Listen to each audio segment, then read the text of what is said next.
championship game was a competition that was played on Jamaica Stock Exchange for high schools around the country. We were given a version of the chosen of the duration of 70 minutes. In the competition, we had to plan distance for the best to buy to gain the most profit. We benefited by gaining valuable knowledge about different stocks, as well as gaining knowledge on how to trade, whether it be stocks or trading currencies. Overall, other high schools placed more than other schools that participated in the competition.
2022-2023 academic year. Nobody now good of it.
Time and Patience Primary School. For the future we learn. A school of excellence, perseverance, and dedication. As always, we go through trips. Jamaica Day is always a blast. We are runners, we are track stars, and Sophia football too.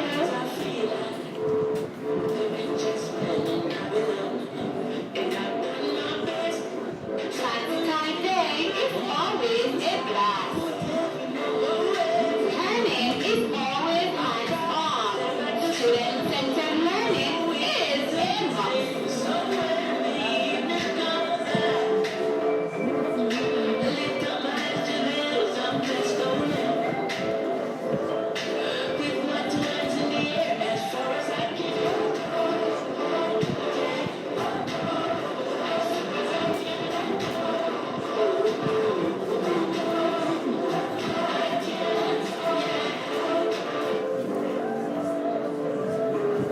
Parents' involvement is a must at our school.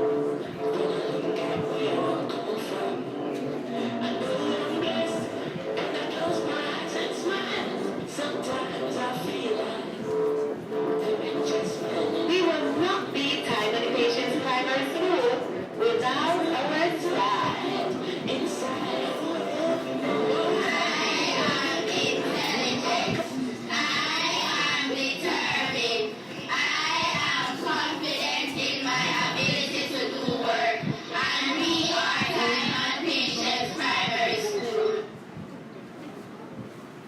Time and Patience Primary School.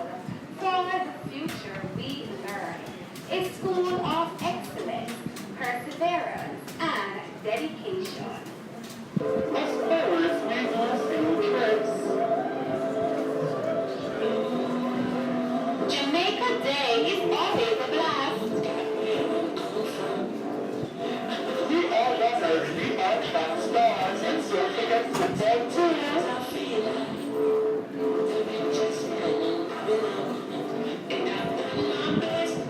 Valentine's Day is always a blast. Learning.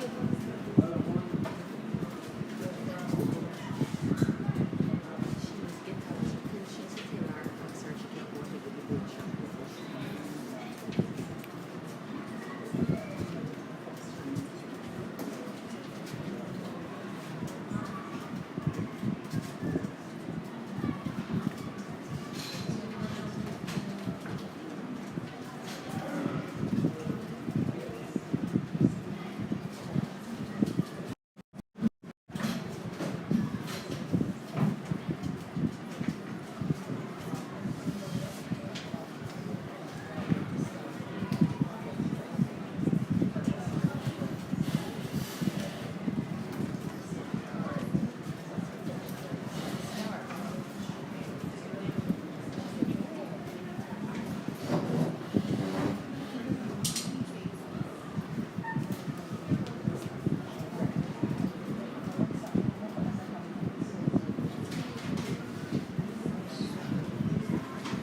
Good morning, everyone. Hold up, Mr. Witty. Let's go again. Good morning, everyone. Good morning. And welcome to QEC 53. Yes, indeed. Of course. What a wonderful morning. Yes. What an occasion we have here this morning. Yes. I am honored to be one of your moderators for today's Stakeholder Conference for QEC 53. As we are today, I am reminded of the collective commitment we share towards advancing the quality and accessibility of education in our various communities, spread across the constituency of Northwest St. Catherine. This conference was long in coming, and we had to leap over many hurdles along the way. However, embedded in our long and incoming DNA is that given the gem we learn as students growing up, the heights by great men reached and kept were not attained by sudden flight, but while their companions slept, were toiling upwards through the night. That's so true, Mr. Witty, because our presence here signifies our dedication to collaboration, innovation, and progress in the realm of education. Whether you are a teacher, administrator, a policymaker, a parent, student, or community member, your role in shaping the future of education is invaluable. Today's conference presents a vital opportunity for us to come together, share insights, discuss challenges, and explore solutions that will ultimately benefit our learners and our society. Ladies and gentlemen, boys and girls, colleagues, let me say, get ready for the flight. Get ready. Of course, my name is Kevin Wittig, the chairman of QEC 53, and with me is Christopher Green, vice chairman of QEC 53. I have one surprise for you. Maybe it's a disappointment. Our beautiful program here may seem very long, but unfortunately, we hope we'll have a short one today. Let's take the devotion and let me welcome our chaplain for QEC 53, Mr. Milburn Thompson. Let's give him a round of applause and welcome him.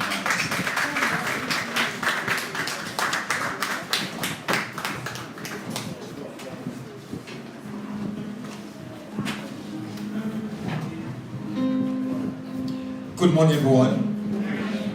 I'm going to invite Mrs. Snake just to join me here.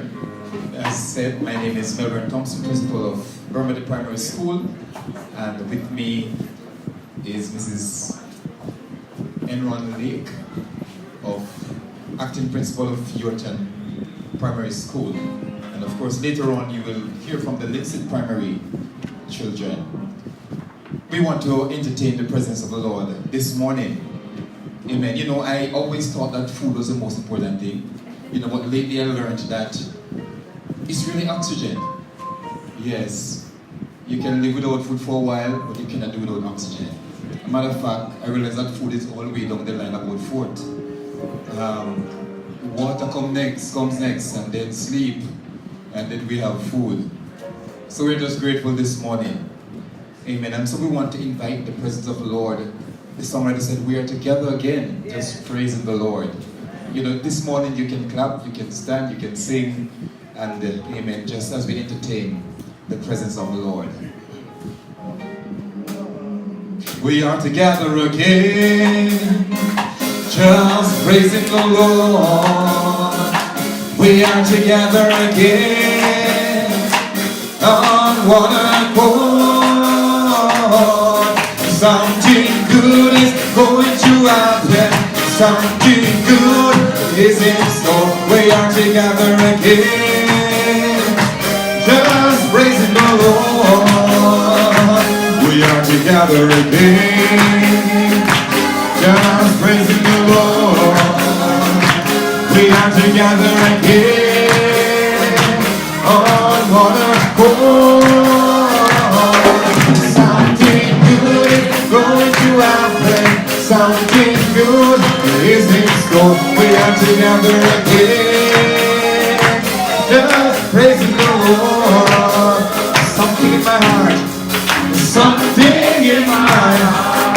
like a spring running down. It makes me feel so happy, and as happy as can be. When I think of Jesus and what He has done for me, there's something in my heart like a spring running down. Something in my heart like a spring running down. It makes me feel so happy, and as happy as can be. When I think of Jesus and what He has done for me, there's something in my heart like a stream running down. Can we give Him a praise? And thank you. At this time, Mrs. Ellen Blake will be reading our scripture and giving us a brief exhortation.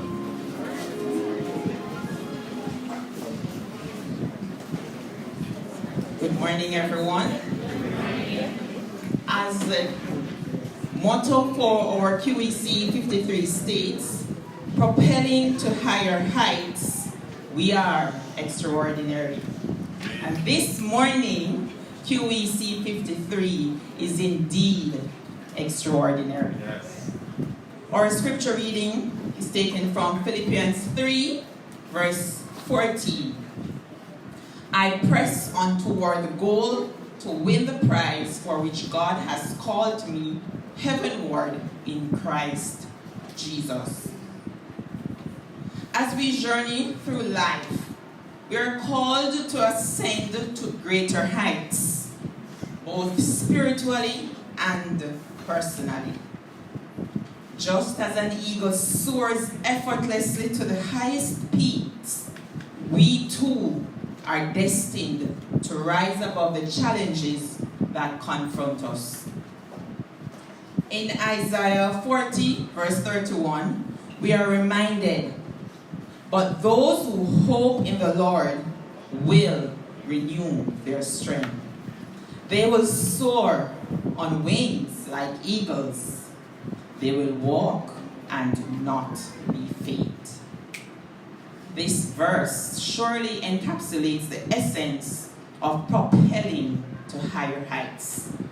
It speaks of a hope rooted in faith, a faith that empowers us to rise above our circumstances. To propel to higher heights, we must first surrender our fears and doubts to the Almighty. We must trust in His divine plan for our lives, knowing that He will guide us through every trial and tribulation. Like the eagle, we must spread our wings and embrace the winds of change, allowing them to fit us to new beginnings. Moreover, propelling to higher heights requires perseverance and determination. We must be willing to step out of our comfort zones and to pursue excellence with unwavering commitment.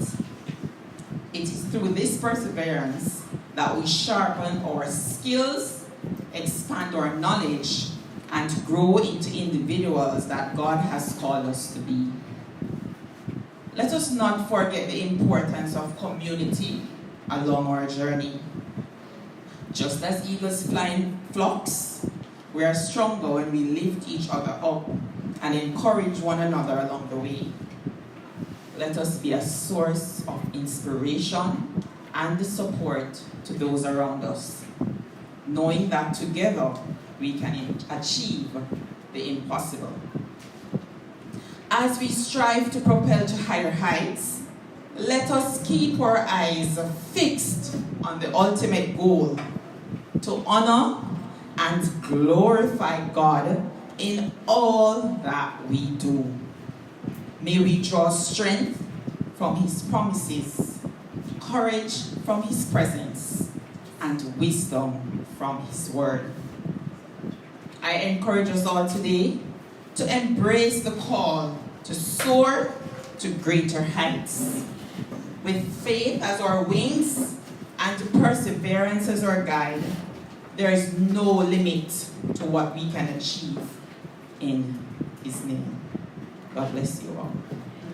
Thank you so much, Mrs. Lake. We're going to be inviting the Linstead primary students to come and to unite to understand.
Together for them. There's power in the name of Jesus. We're going to ask you just to join in with this prayer refrain as we prepare ourselves to talk to the Lord.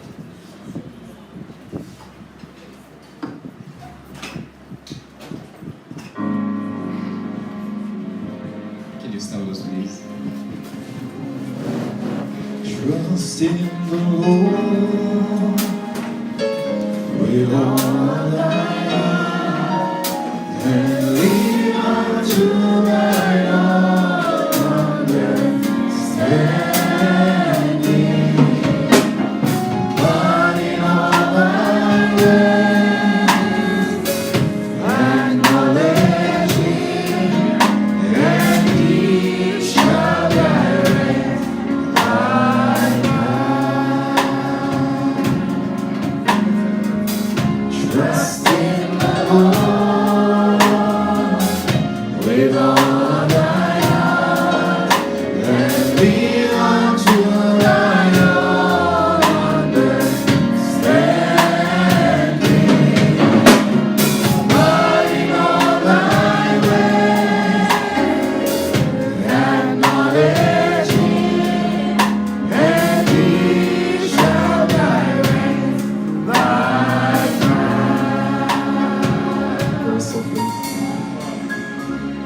Lord, we thank you for this morning. We're grateful for your blessings. The earth is the Lord and the fullness thereof, and everything that dwells therein. So God, we submit to you this morning, realizing, God, that you are in charge. We place, God, this function in your hands this morning. God, we ask for your leading, we ask for your direction, we ask for your presence. Lord, cover everything that will be said and done. Lord, touch, Lord, every person that is present here. Touch QEC 53, touch Region 6, touch the Ministry of Education. God, we ask that you will take full control as we continue to listen for your direction, as we humble ourselves and follow you. These are the mercy we ask of you. In Jesus' name.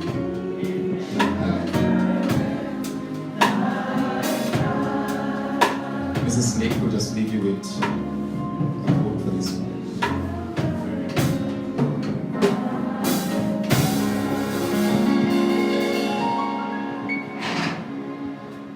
We leave these words with you, and we hope you will all have a blessed day and a wonderful week.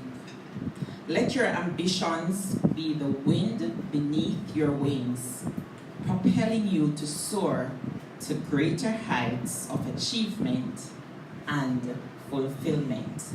And I repeat, let your ambitions be the wind beneath your wings, propelling you to soar to greater heights of achievement and fulfillment.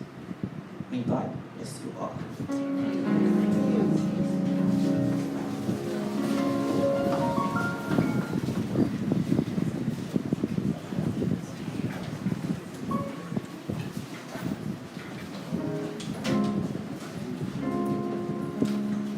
Ladies and gentlemen, let's give the team for devotion a big round of applause. Come on, man. Come on. Let me hear it for them.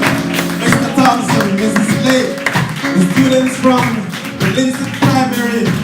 Give them, come on, keep it cheer, boy. Keep it cheer, boy, ladies and gentlemen. Boys and girls, what a wonderful day. Keep it going.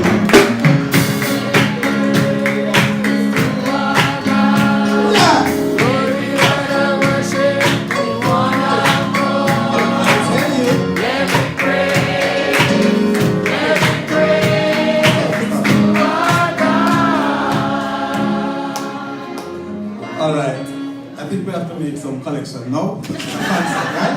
Everybody come singing and dance. Enjoying yourselves, don't you? Indeed, we are extraordinary. QEC 53, propelling to higher heights. It's all about perseverance. And of course, we're here not just to listen to a few speakers, to enjoy ourselves, to form a stronger bond, the fellowship, and of course, as we said, that the power is in the name of Jesus. At this time, let me ask Mrs. Joni Tucker and Mrs. Jacqueline Simpson-Huntley to do the introduction and welcome. Ladies and gentlemen, put your hands together for Mrs. Tucker.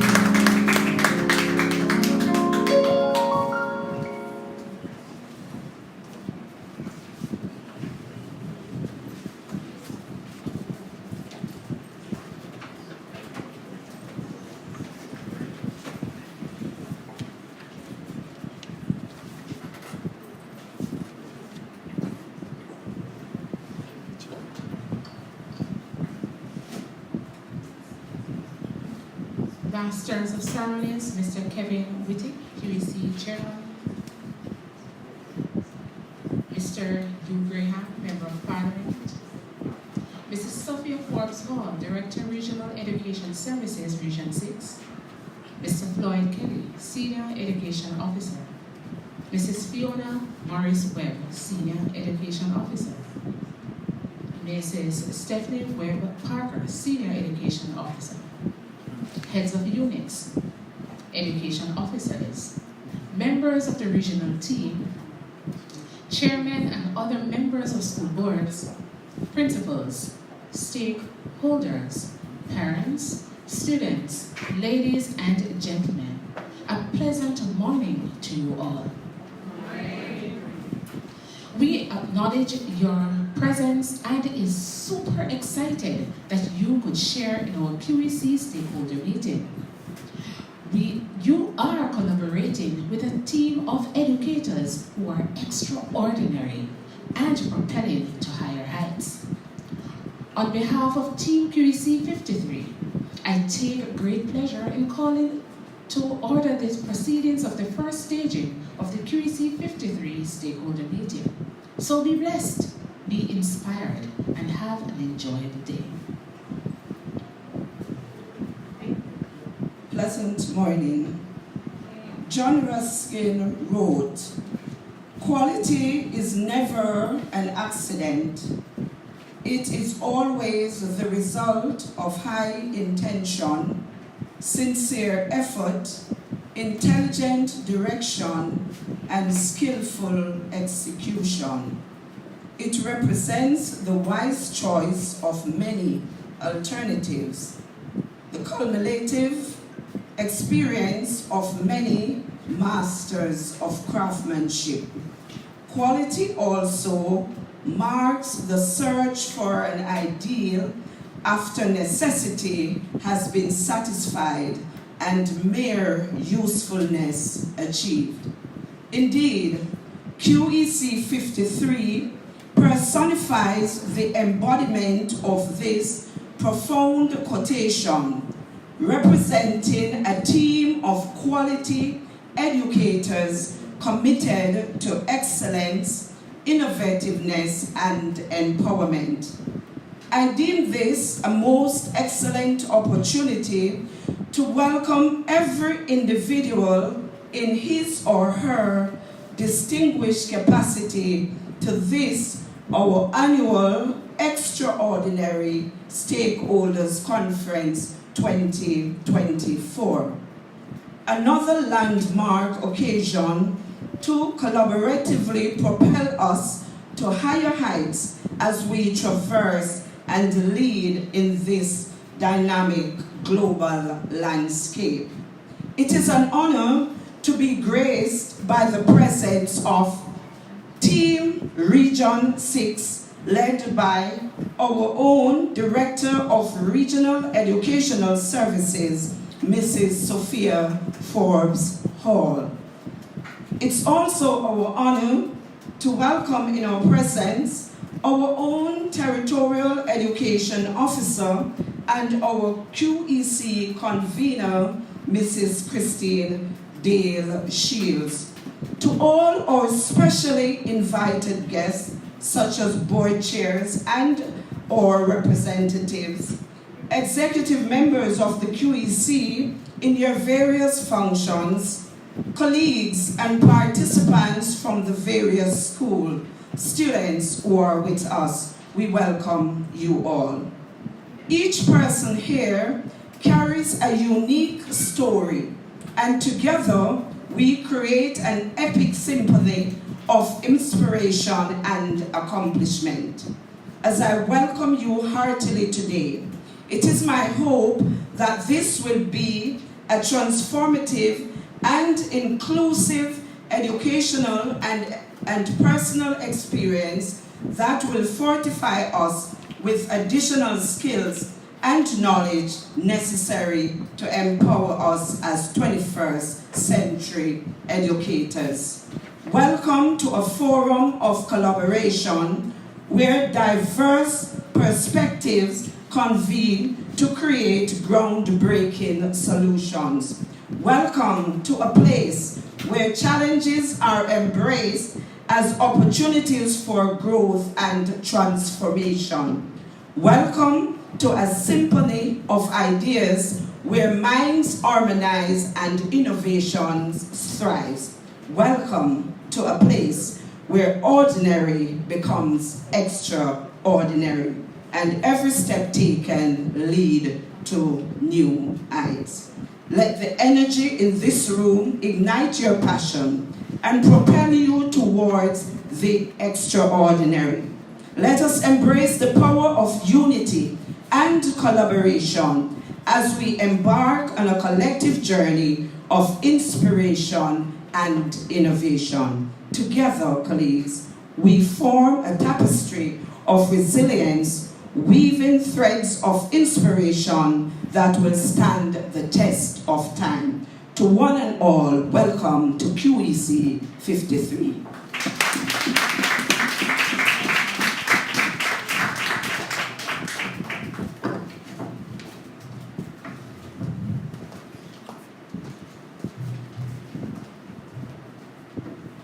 I trust that by now you have been feeling the warmth or the coolness, everything mixed together as one as we come together in this fashion. At this time, we will be inviting the Yorton Primary School, who will be coming with an item, an extraordinary item. Let us make the Yorton Primary School feel welcome at this time.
Broken down and tired of living life on the merry-go-round, and you can't find a fighter, but I see it in you, so we gon' walk it out.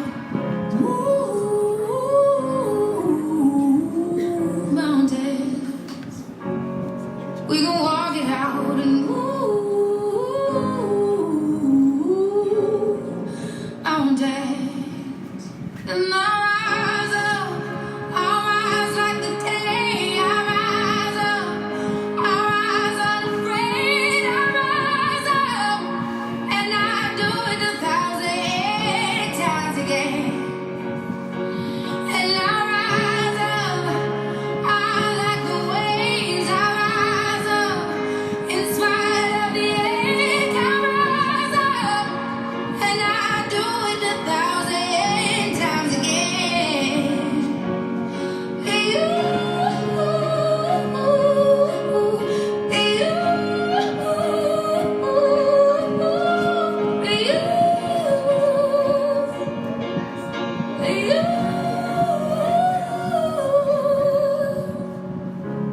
The silence is quiet, and it feels like it's getting hard to breathe.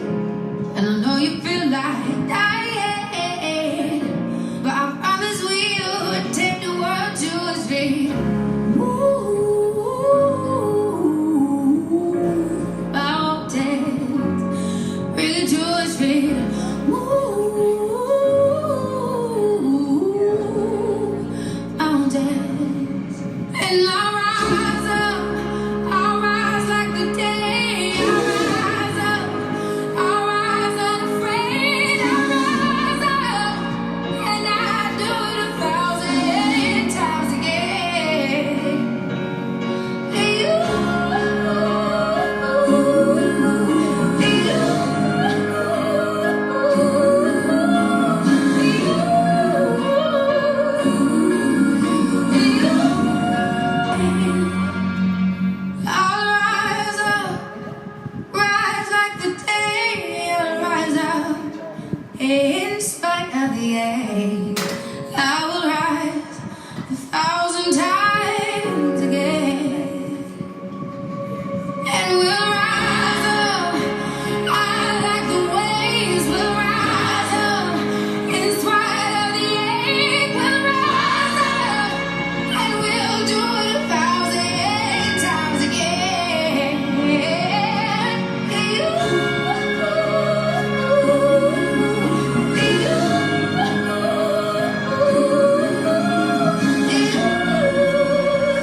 Give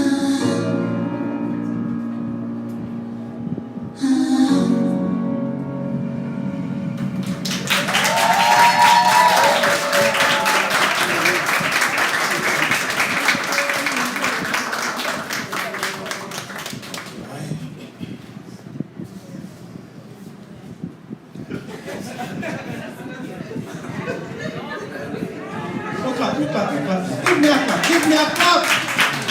Tell you about QEC 53. Give them a bigger clap, man. Yorkshire Primary School. Wonderful, wonderful.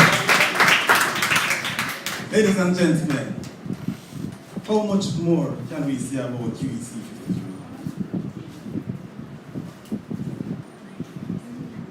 Can you see the banner? Wonderful. Hello. I don't know if you know we are showing it off. We are showing off. So the other QEC. God bless you. I don't want to get in any trouble.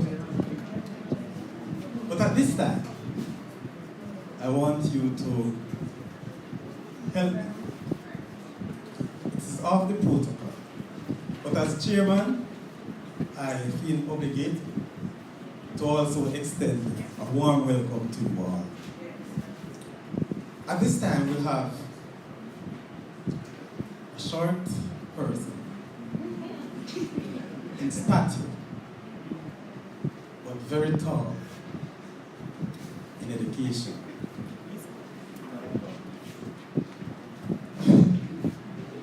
The Director of Regional Educational Services, Region 6, Mrs.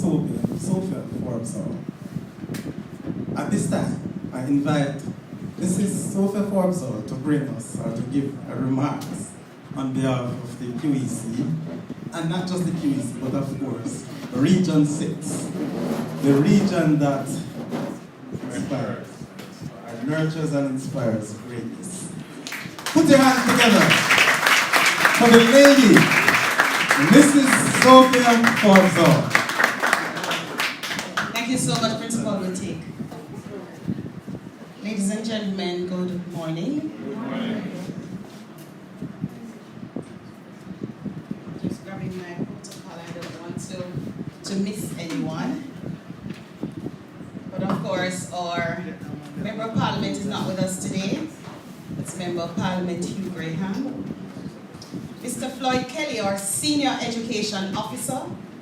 And of course, let me recognize our second Senior Education Officer, Mrs. Fiona Morris-Webb, and our third Senior Education Officer with responsibility for the Guidance and Counseling Unit. May I just invite them to stand to be recognized for those of us who don't know who the senior team for the School Improvement Unit. Thank you, ladies and gentlemen.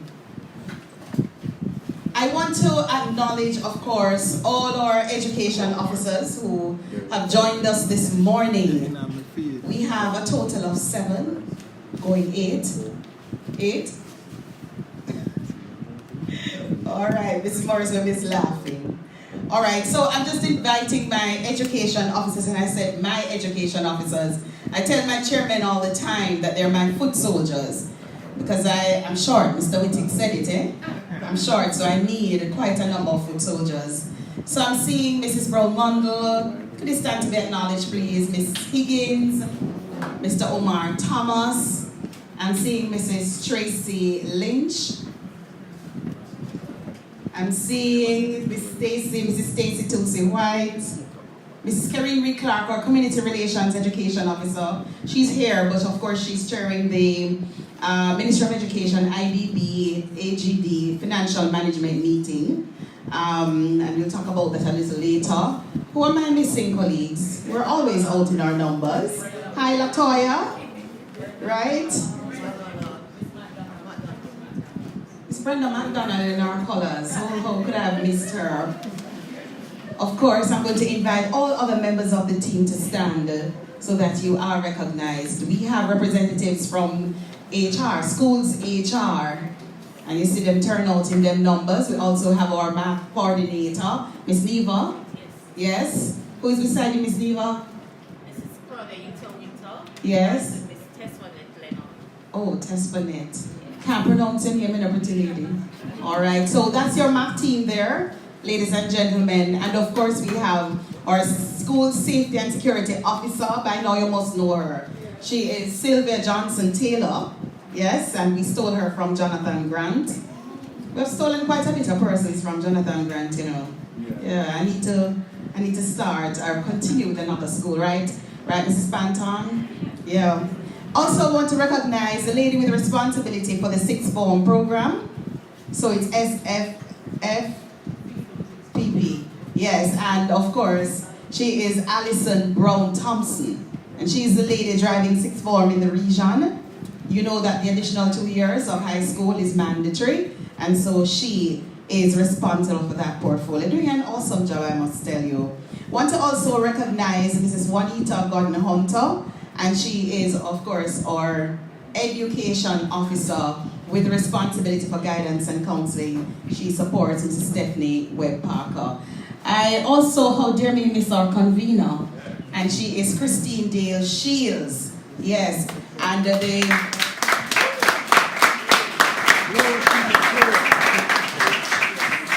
where did Mr. West go? I saw him. Yes. So Mrs. Dale Shields is the education officer who answers to why is it that QEC 53 have not had their stakeholder meeting. So she has to answer that question almost every month to her seniors to answer the question when asked by myself and her senior education officer. But I'm indeed proud of her, and I'm indeed proud of the management team for this QEC. Put your hands together, ladies and gentlemen. I know last year for you was not as easy, for your convener as well as your management team, but I'm proud of you because when I have discussions with Mrs. Morris Webb about how it is that they're managing, now that our convener is not as active, how are they managing? And she always assures me that they're extremely fine and they're being managed by Mr. Wittig. Where's Mr. Wittig? Where is disappeared? Watching. You think it's me alone shot? Alone shot. I want to congratulate you for the leadership that you bring to the table. Yeah. Yes, wow. I always say that the career path to education officer is principalship. That's it. So many persons transitioned, on a branch of the pathway. Yes? But the traditional pathway is principalship. If your convener is out as principals, you should be able to pull the QEC together. Yes? And operate in such a seamless way that nobody knows that your convener is absent. And if you want a good example of that, then QEC 53 is really my model for that. And so again, I want to thank you as well as all principals who are, of course, members of the QEC. And at this time, I want to take time out to acknowledge from this beautiful program that you have designed, quite creative, to acknowledge all our principals who are here today. Let me begin, of course, Mr. Gargale is not with us today, but Miss Claudine Panton is in the house. So I'm just going to invite her to stand because the internal team at the regional office needs to also know who our principals are. And Miss Panton is principal of McGraw High School. Want to acknowledge her. Is Mrs. Jacqueline Simpson Huntley here? Excellent. Give her a round of applause, everybody. And this is principal of Yorktown High School. Mrs. Camille Henlon Lake of Yorktown Primary School. Excellent. Great job.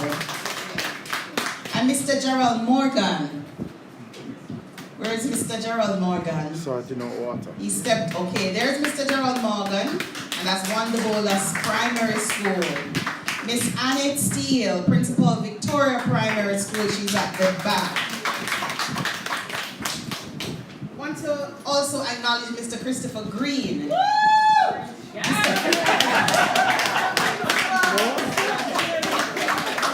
I know Mr. Green, but I couldn't place him before now at Orangefield Primary. Yeah, so I know my principals by name.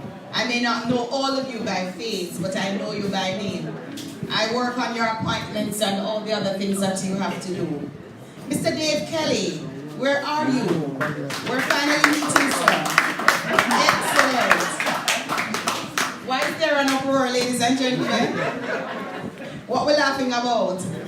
Nice to meet you, Mr. Kelly. Thank you, ma'am. Everything is okay in your neck of the woods? Almost.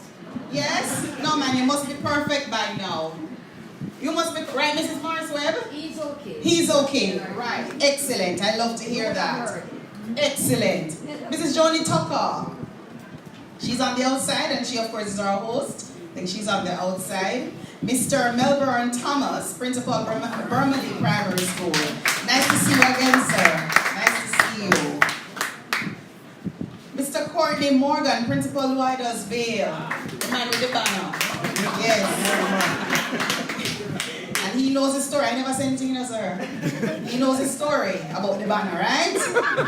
York Street Primary. And we have, of course, Principal Alicia McLeod. And we have an acting principal, in the form of Miss Denise Wallace. And you all know Mr. Wittick from Mount Russell. You know him? He's your QEC chair, right? Yeah. Is he doing a great job? Yeah. You're sure? Yeah. Not because, you know. Extraordinary.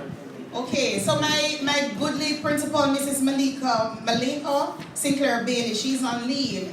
And of course, we have an able acting principal, Mrs. Suzette Dunn. Good.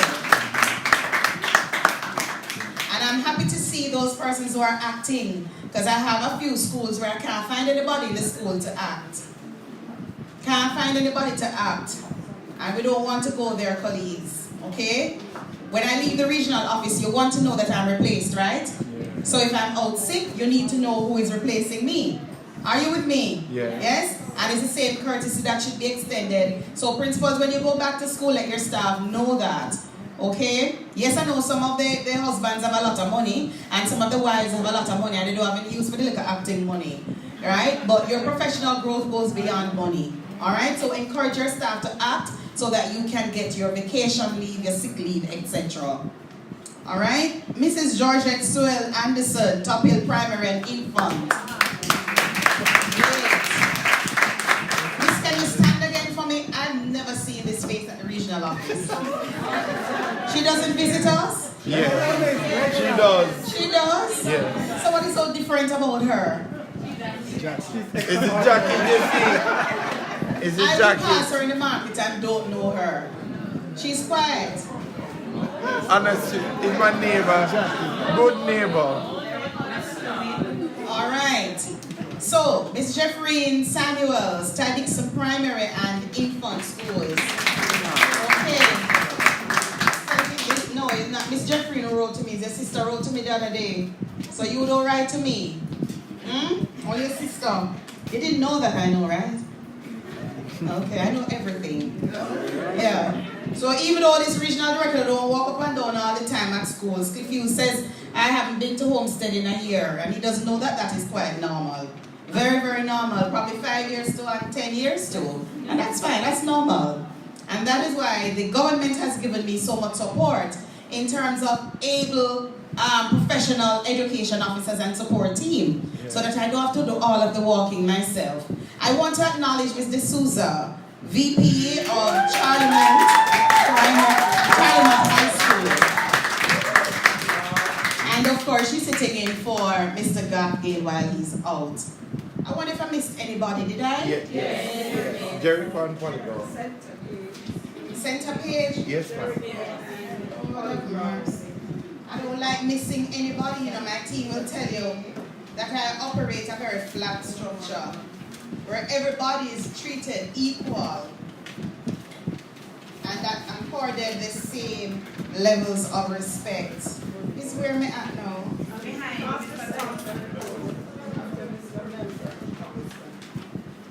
Alright, so I'm at Gaffgale. I am at Jacqueline Simpson Huntley. I'm at Gerald Morgan. I'm at Christopher Green, Dave Kelly, Joni Tucker. It's not there? Next page. Okay, next. So it's Jericho? I said Jericho? No. I didn't? No. All right. So let me, again, I acknowledge the absence of Principal Facey James. And is that school represented? Yes. Okay.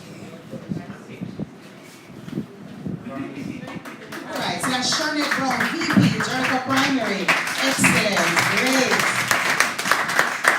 Nice to have you. You know, you have some school, you can't find a representative, you have a little function like this, and the principal not here, and the school is not representative. Some of us will lose with calling, you know? Mr. Colin Blake, Polyground Primary School. Oh, dear me, Mr. Handsome gentleman like that. Yes, sir? So I'll spend some time to acknowledge all my principals, and I want you to know that you mean a lot to me. Let me start there. And that you also mean a lot to education in Region 6.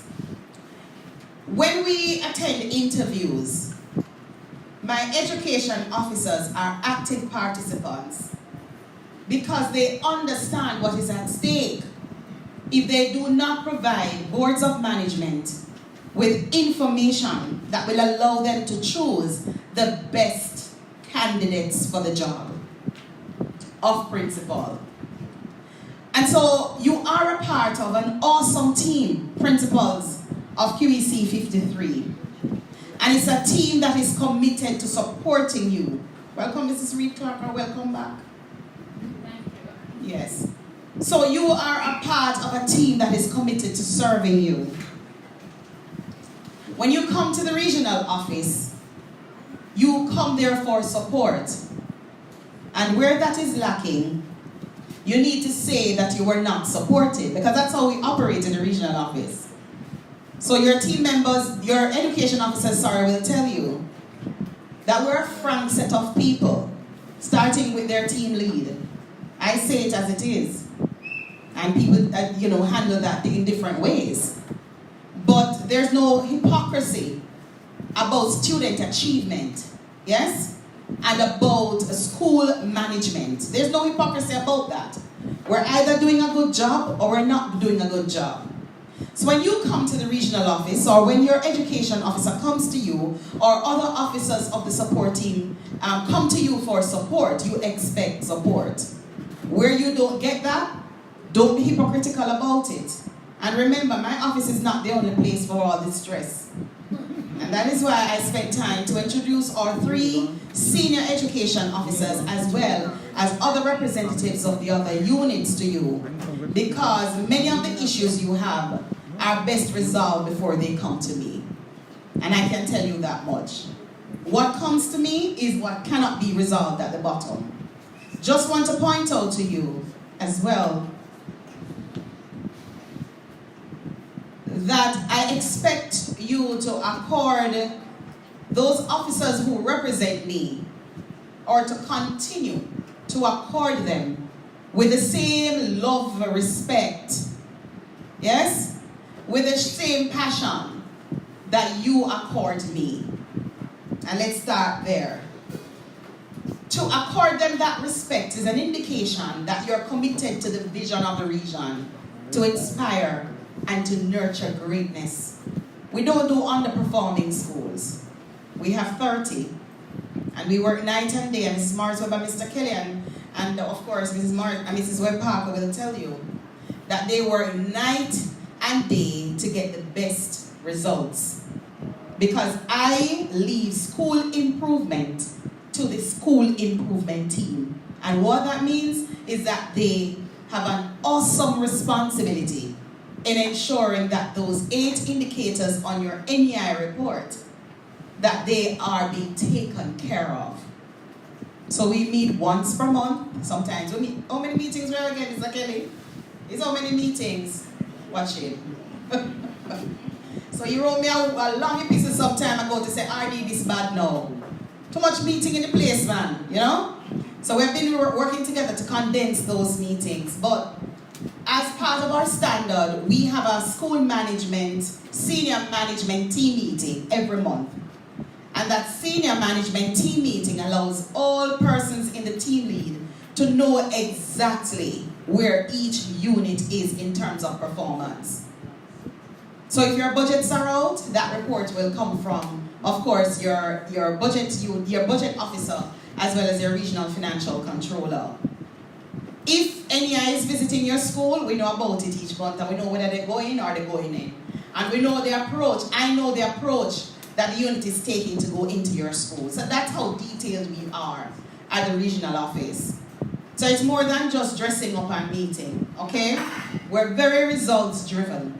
And so that is exactly how I expect my principals to manage their schools. I know that a number of you are doing a great job. You're doing a lot. You're doing the best that you can with what you have in terms of your human and other types of resources. And for that, I want to thank you. I want to thank you. Nigel, what you do? Yes. Because, colleagues, let me tell you something. The Charlie Mount Band is here. And it's testament to the sacrifice, yes, that our teachers continue to make. Yes? Everything is student achievement, by the way.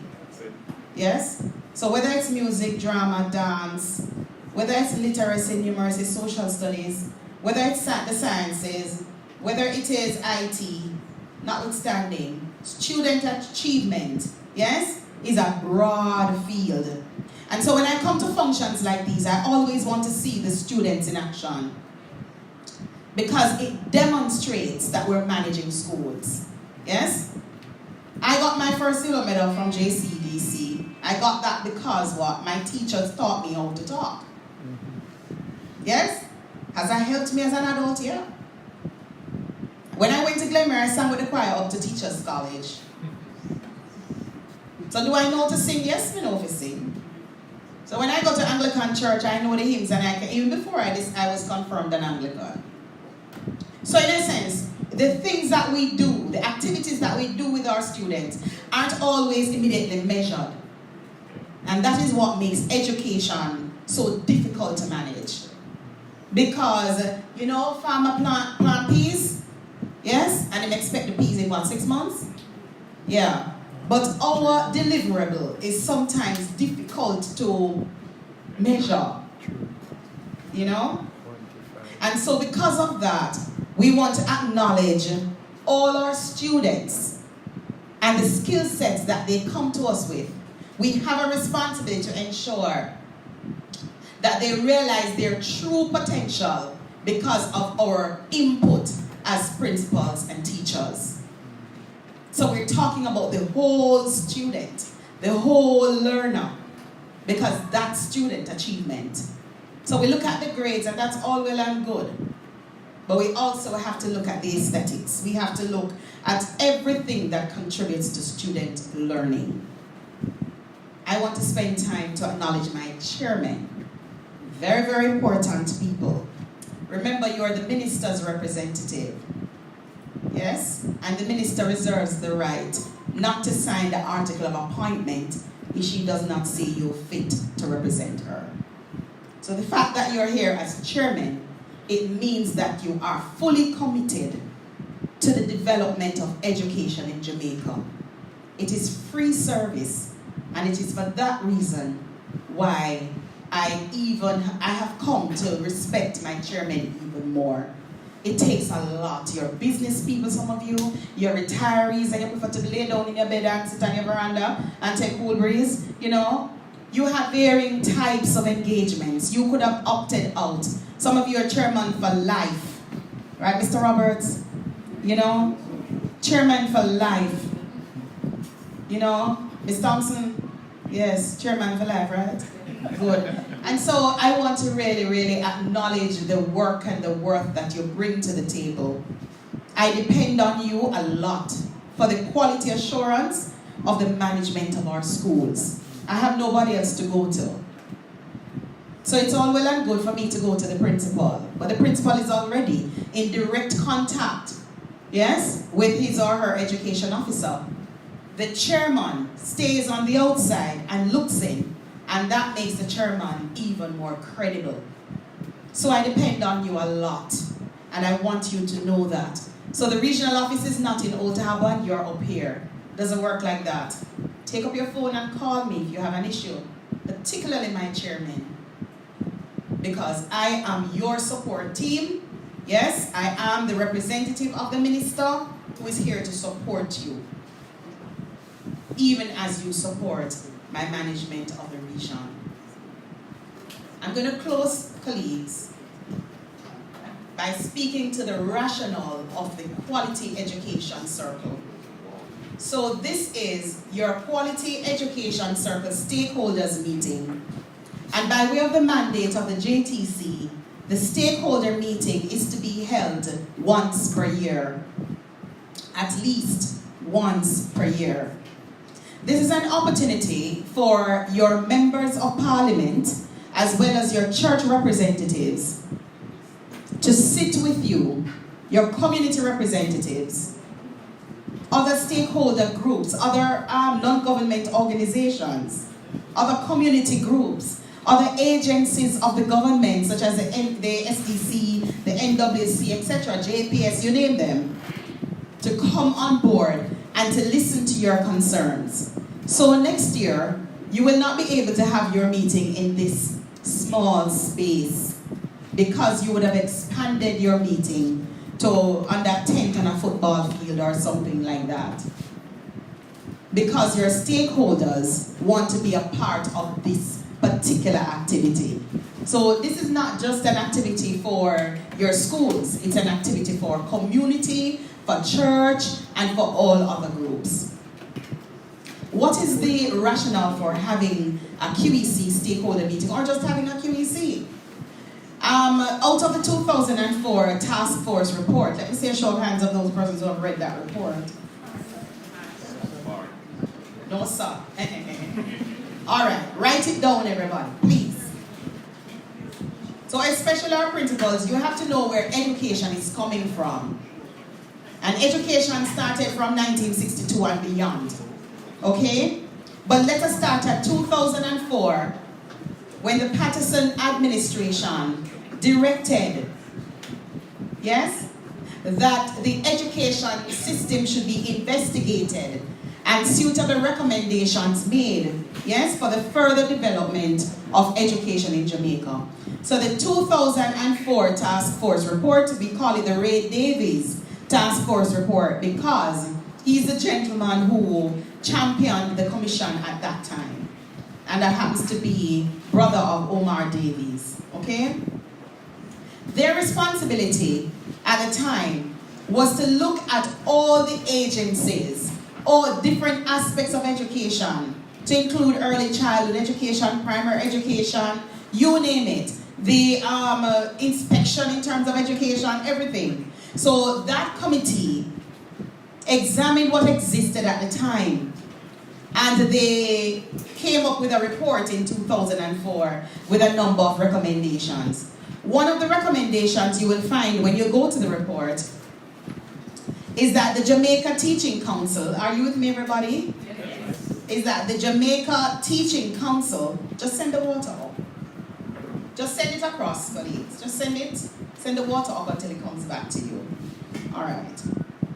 So in 2004, the commission at the time determined that there should be a body that is responsible for teacher training, for the professionalization and licensure of teaching, the teaching profession.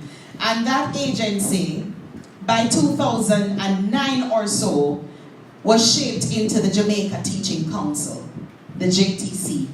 So that's the same agency with responsibility for the development of the appraisal, the new appraisal system, I still call it new, that you're currently using. Some like it, some don't like it, but it's okay.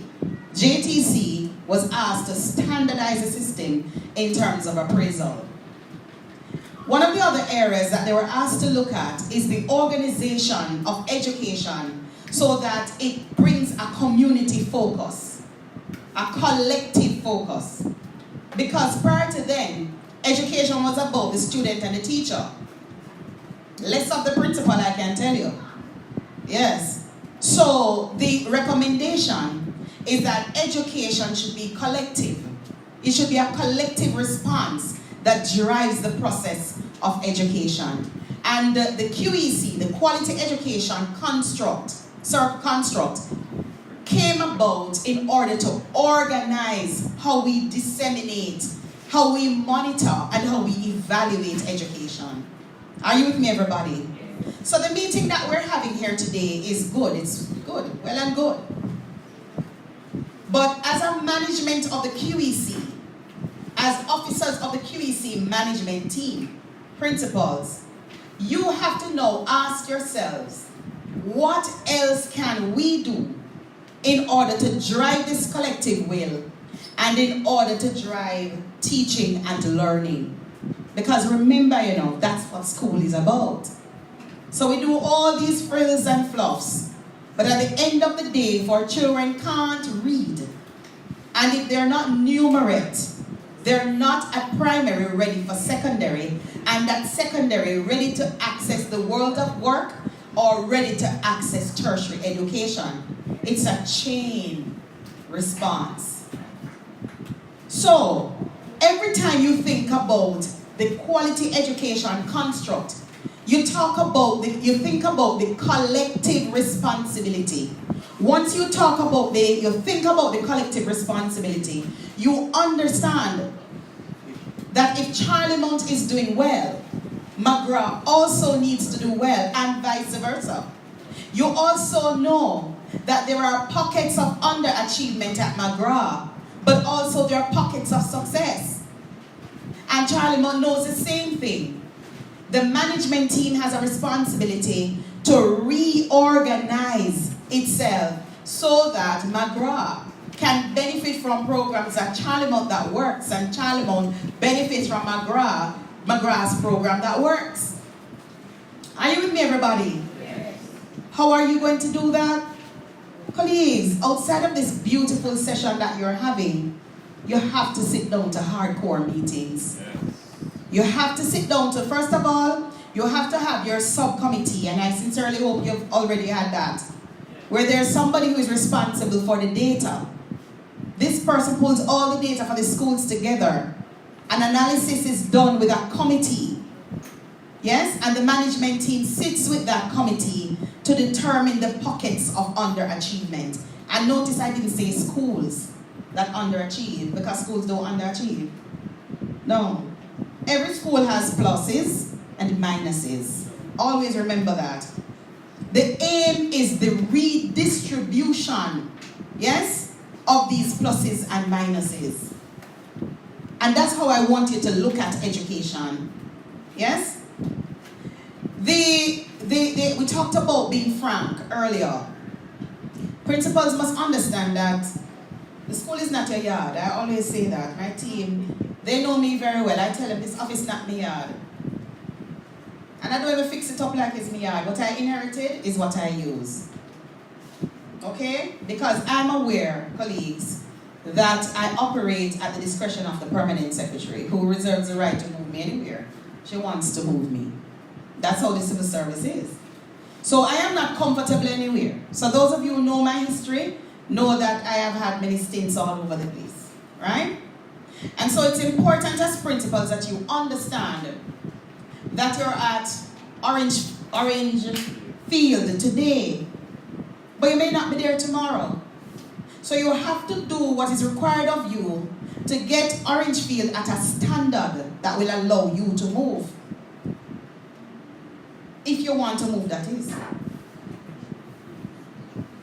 I can tell you, principals, that for those of you who are interested in the job of education officers, and I know you're not interested, but I'm saying it notwithstanding, yes.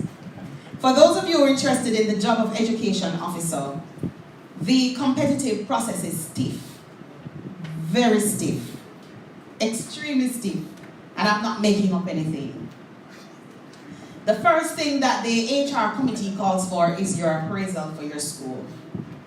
So you go through the interview process and everything is dandy.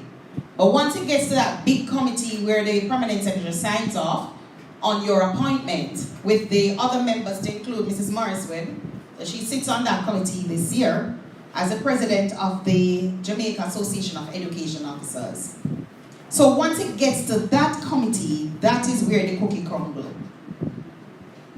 Because if your appraisal is weak, yes, particularly in the areas of student progress and attainment, you will likely struggle to go through.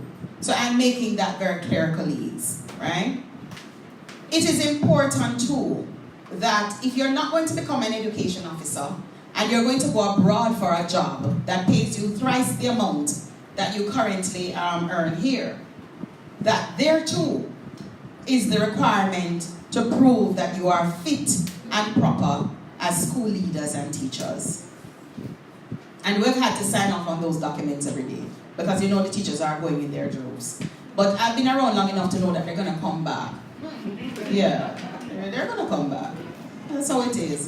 That's a reality. But we're happy to have them back because they come back with additional skill sets. So we're always happy to have them back. The point I'm making, colleagues, is that I want you to, as school leaders, to continue to encourage your teachers to do well. Mediocrity and underperformance, that drives me nuts. Let it treat you that way too. Never accept underperformance from a teacher. Never accept underperformance from your students. I know some of you have large schools, but there are systems amongst you that you can borrow so that you can communicate with parents. You can do one-on-one conferencing with children, with students, to get them to the level where you want them to go. And I'm not saying all of them must score A's. That's not what I'm saying. But they can't come to school and have 17% and 16%, and you're comfortable as their average, and you're comfortable as principals. No. No. Colleagues, the regional office is robust in its accountability measures, and I can tell you that. I'm not asking you. And my officers will tell you, I am no easy cookie. My education officers are appraised, and it is something that we commit to annually. I can tell you for the month of March, I think they've received their schedules already. Those persons who report directly to me, which is a senior team. So they would have received their dates already, when they will meet with me to discuss their targets. One target at a time, one by two. And the measure is not intended to be punitive. No, because their targets are my targets. So I always want to know every year what danger Mr. Kelly put me in now. Right, Mr. Kelly? And how am I going to come out of this danger with my own PMAS? Because I have a supervisor. And that's how you're to look at it. So the board is your supervisor. You have accountability. You are accountable, to your education officers. See that structure as your supervisory structure. You have to report to somebody. And so don't take your action plans, principals, lightly. The QEC must ensure that struggling principals are supported. I was principal of a multi-grade school for 2 years, and I depended a whole lot on the mature principals. They brought me through. The education officer, yes. But I didn't just have one principal, I had many principals because they were good at different things.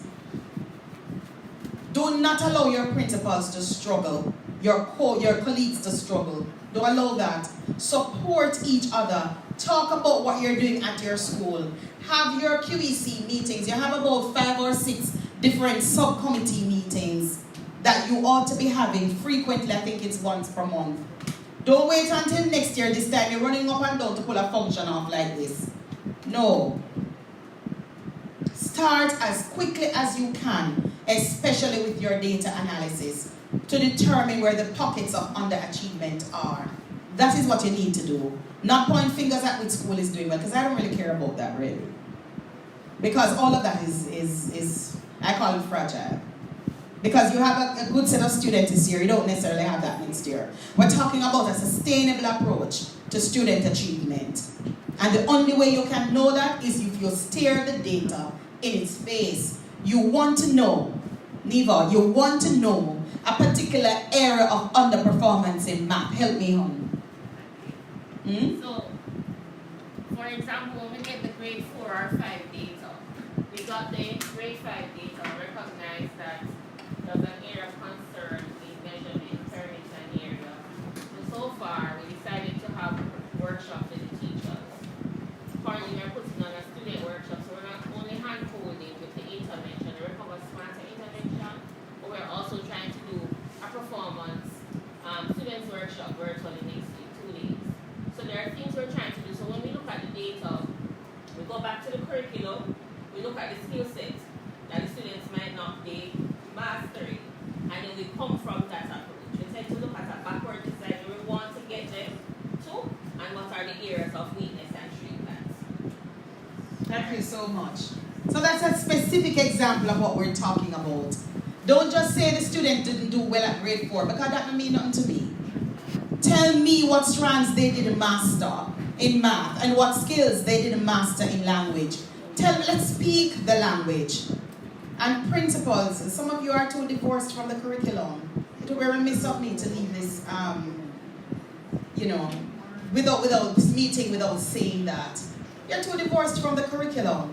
Mrs. Reed Clark will get a chance at some point to talk about how it is that the ministry has partnered with IDB and the Accountant General's Department to ensure that schools are provided with a kit, a management toolkit that will allow principals not to spend so much time doing the oldest time cash book. Yes?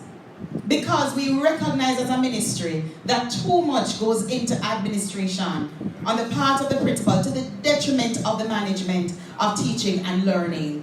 Principals, that's where you belong. That's where you belong. You're teachers, remember? We all have to be teachers. I couldn't be your regional director without being a teacher. We all have to be teachers before we get where we are. If you don't do the hand-holding in the school and you don't support the teachers, remember you're experienced enough. That is why you have the job. So you in turn have to support the teachers so they too, can develop the skill sets and tools that they need to do well. I am very, very concerned, colleagues. The literature is pointing us to the fact that principals are mainly administrators and they're not drivers of teaching and learning. You have to set the example by building a teaching and learning ethos in your schools. You have to get your team to go read some research. Come on, get some action plan. Pin them down to common planning time. And I'm spending a lot of time on this, colleagues, because I'm tired of underperforming schools. I already have 30 NEIs in the region. And I don't want any more. To the extent, colleagues, that I have pulled administrative work, for the most part, from our senior education officers. They will tell you that when you go to their desks are clean and pretty. So while they carry some other, things, their primary duty is school improvement. That's what they do. That's all I allow them to do. School improvement. Everything in terms of appointment and those things, they move from the school's HR, that's the school's personnel unit as you know it. It moves from school's HR directly to my desk. So I don't bog the officers down in terms of that because I want them to give school improvement their best shot. And that is why many of you would have seen them in their schools. Let me see a show of hands of those principals who have had a visit since this year. School year.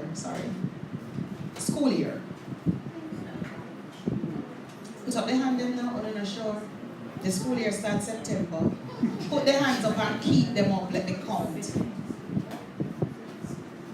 Okay, thank you. Let me see a show of hands of those schools who have been, principals who have been in contact with your education officer at least once per month. Okay, all right. Excellent.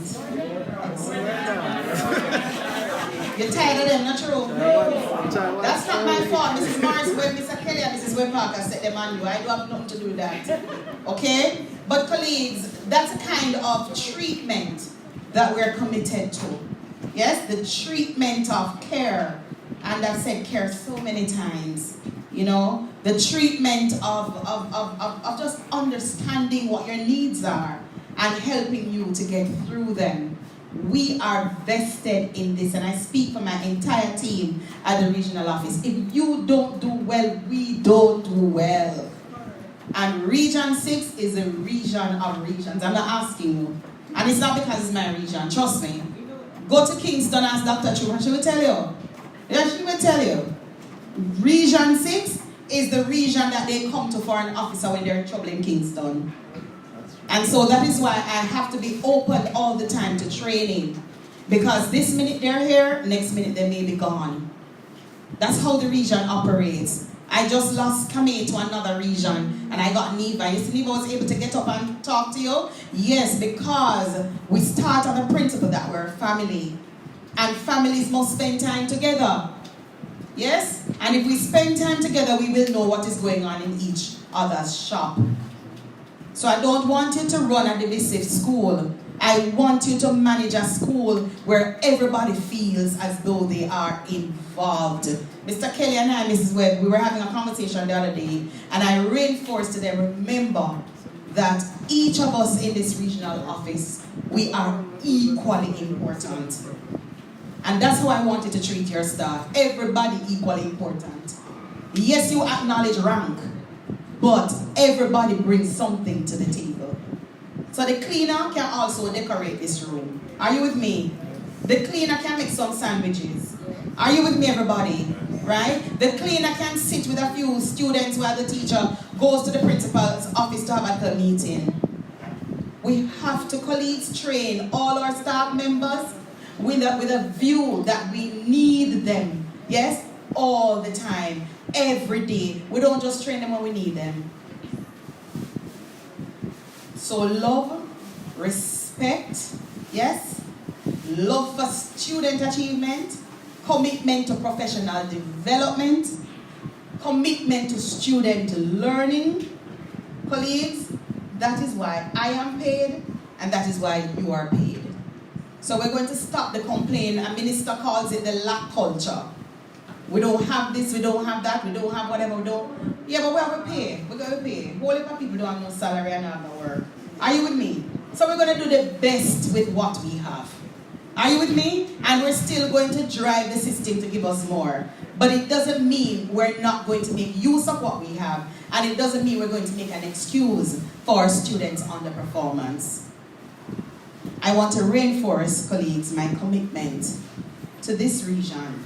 My commitment to the Quality Education Circle for QEC 53. And just to remind you that the QEC is not just a meeting. Monthly meeting with principals, stakeholder meetings once per year. It is an expression of the commitment that we have for each other's education. Whether it is your teacher education, your student education, we say. And ladies and gentlemen, that is what is trending. Nothing else. And it's trending for a brighter tomorrow. This is a region that inspires and nurtures greatness. And indeed, it is my pleasure having this discourse with you this morning. Have a great day, everybody.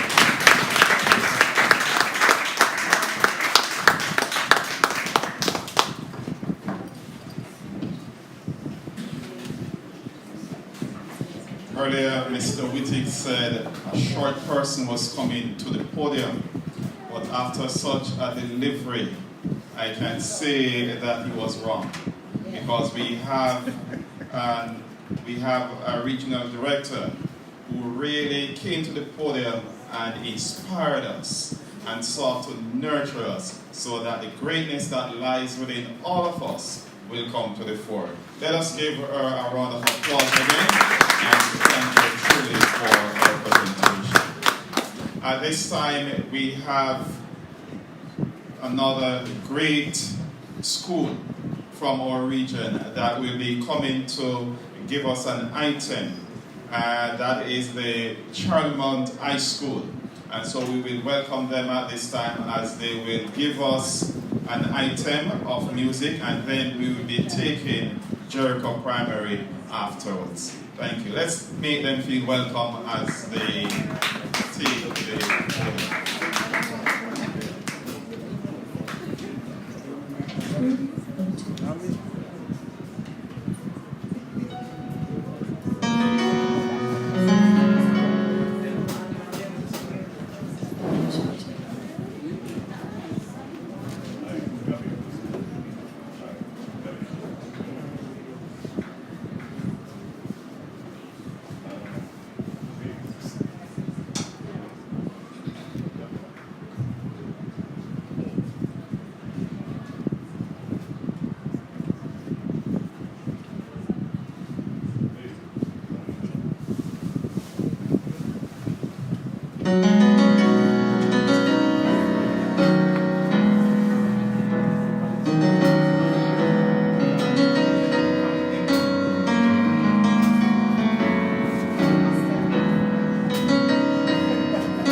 me wrong, so wrong.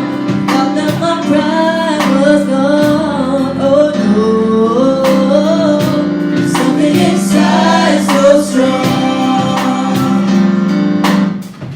Something inside so strong. Know that I can make it. But it put me wrong, so wrong. Thought that my pride was gone. Oh no, something inside so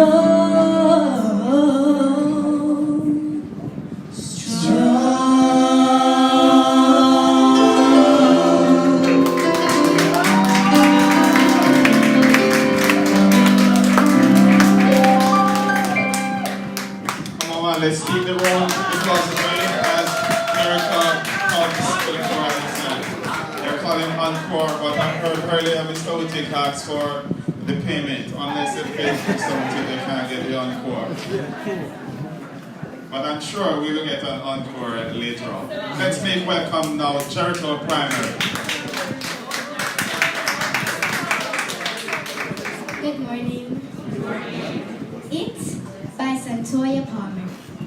I saw the best minds of my generation destroyed by it. They showed no mercy. They were heartless, just plain cruel. They stayed behind their weapons, fired their shots. Callous remarks made my body shiver. They are slaves to it. They can't do without it. They'll cut you deep. Wounds can't heal, all because of it. Fingers on keys, causing harms to friends and adversaries.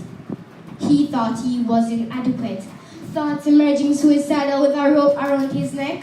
He said his last prayer, 6 feet under he would rest. Why are you so influenced by the influence of it? Let's not bypass the troubling research showing direct association between social media use and rising levels of anxiety and depression among our youths. Must get on Instagram right away to share my story and what I did today. TikTok dances, start out there, wrong behavior, triggering bad behavior. TikTok, Snapchat, Twitter, constant beeping, buzzing, 1,000 just liked my picture. Don't get me wrong, it has its good. Connecting with people who are like each other, a space let loose. Don't think about tomorrow, where the laughs echo. New artist uncovered, 17-year-old Michaela Simpson. Coffee, as we all know, 300,000 views. Big Jamaican artist, all Instagram views. Happy tears will quickly disappear. Amanda Todd, 13 years old. Jessica Scottserson, 12 years old. All students no longer with us because of cyberbullying abuse. When are you going to kill yourself? That's the last question she read. Molly Russell, 14 years old. Bubbly personality, doing well in school, but Snapchat messages, TikTok messages would influence her to end her own life. Don't lose sight of what's vital. Allow positivity to make you viral. Use it with caution, no confusion. Social media, will you yield under its pressure? Thank you.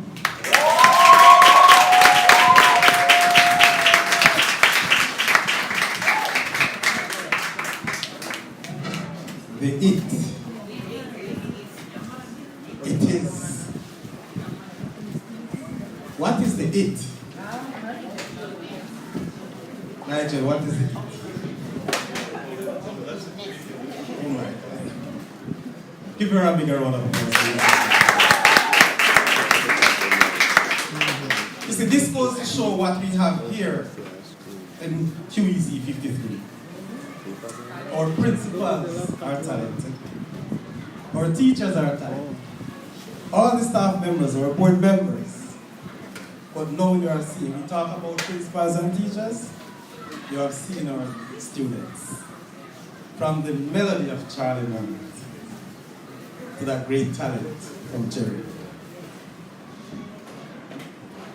Our program, our agenda seems to be a timetable. So we had our first major lecture earlier. And I now invite you, maybe you need to take your note. We'll have our second lecture. Is that so?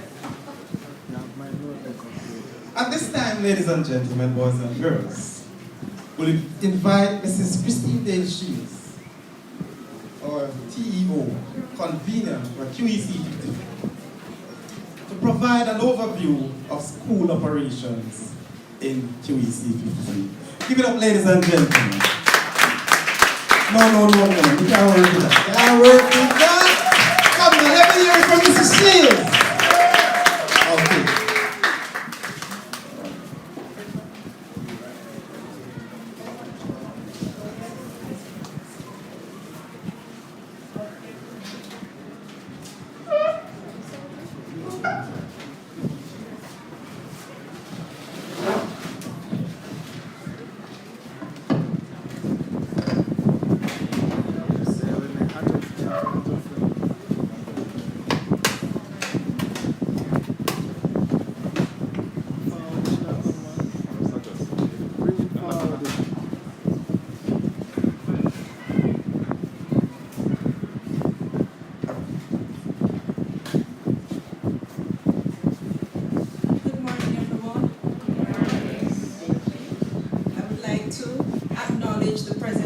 Regional Director, Mrs. Sophia Forbes-Hall, Mr. Senior Education Officers, Mr. Floyd Kelly, Mrs. Fiona Morris-Webb, Mrs. Stephanie Webb-Parker, our heads of unit, education officers, members of the regional team, chairman and other members of the school board, principals, stakeholders, parents, students. Ladies and gentlemen, good morning again. This morning I was thinking, I was going through my presentation and I said to myself, I'm going to try and speak math. I remembered it's something with my daughter. She saw a bat on the veranda, so my gardener was there. And she said, Mr. Carter, can you get rid of the bat for me? So Mr. Carter said, but you're afraid of the bat? Why don't you run the bat? She said, I don't speak bat. So it is me this morning. I am going to try and speak math. So that's our lovely logo that my QEC members from our QEC would have sit and coined.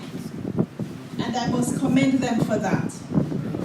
Now, that is an aerial photography of St. Catherine Northwest, and it is divided into 1, 2, 3, 4 subsections. So we have Laudersvale, which is the biggest of the 4, Ewerton, Treadways, and Linstead. Meet our executive, Mr. Wittig, our chairman, vice chairman, Mr. Christopher Green, Mrs. Facey James, Assistant Secretary, Mrs. Jodie Tucker, our PRO, Mr. Gerald Morgan, and our Treasurer, Mr. Courtney Morgan. Our mission, QEC is committed to providing a transformative and inclusive educational experience for all stakeholders. Through innovative learning methodologies and collaborative partnerships, we hope to empower individuals with the skills, values, and knowledge essential for success in a dynamic global landscape. Our vision, to be a leading force in fostering excellence and innovation in education, empowering students and teachers to thrive in a dynamic global society. So within our QEC 53, St. Catherine Northwest, we have 18 public educational institutions, 15 primary, 3 secondary, and 7 private.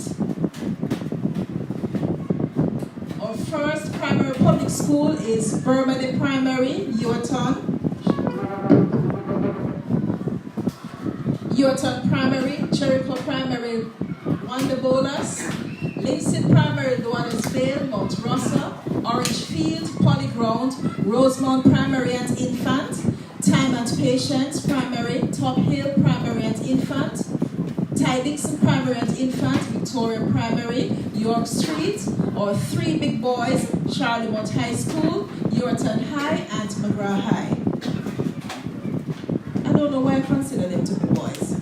I've been asking myself this, that this morning.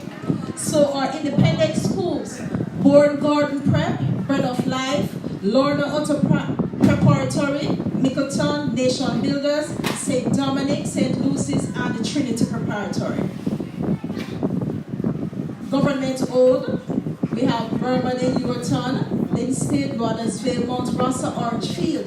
And run by the Anglican Church, we have Jericho Primary, Wonder Bolas, and Top Hill. Polyground, Rosemount Primary, Time and Patience, Victoria, and York Street, Only Baptist.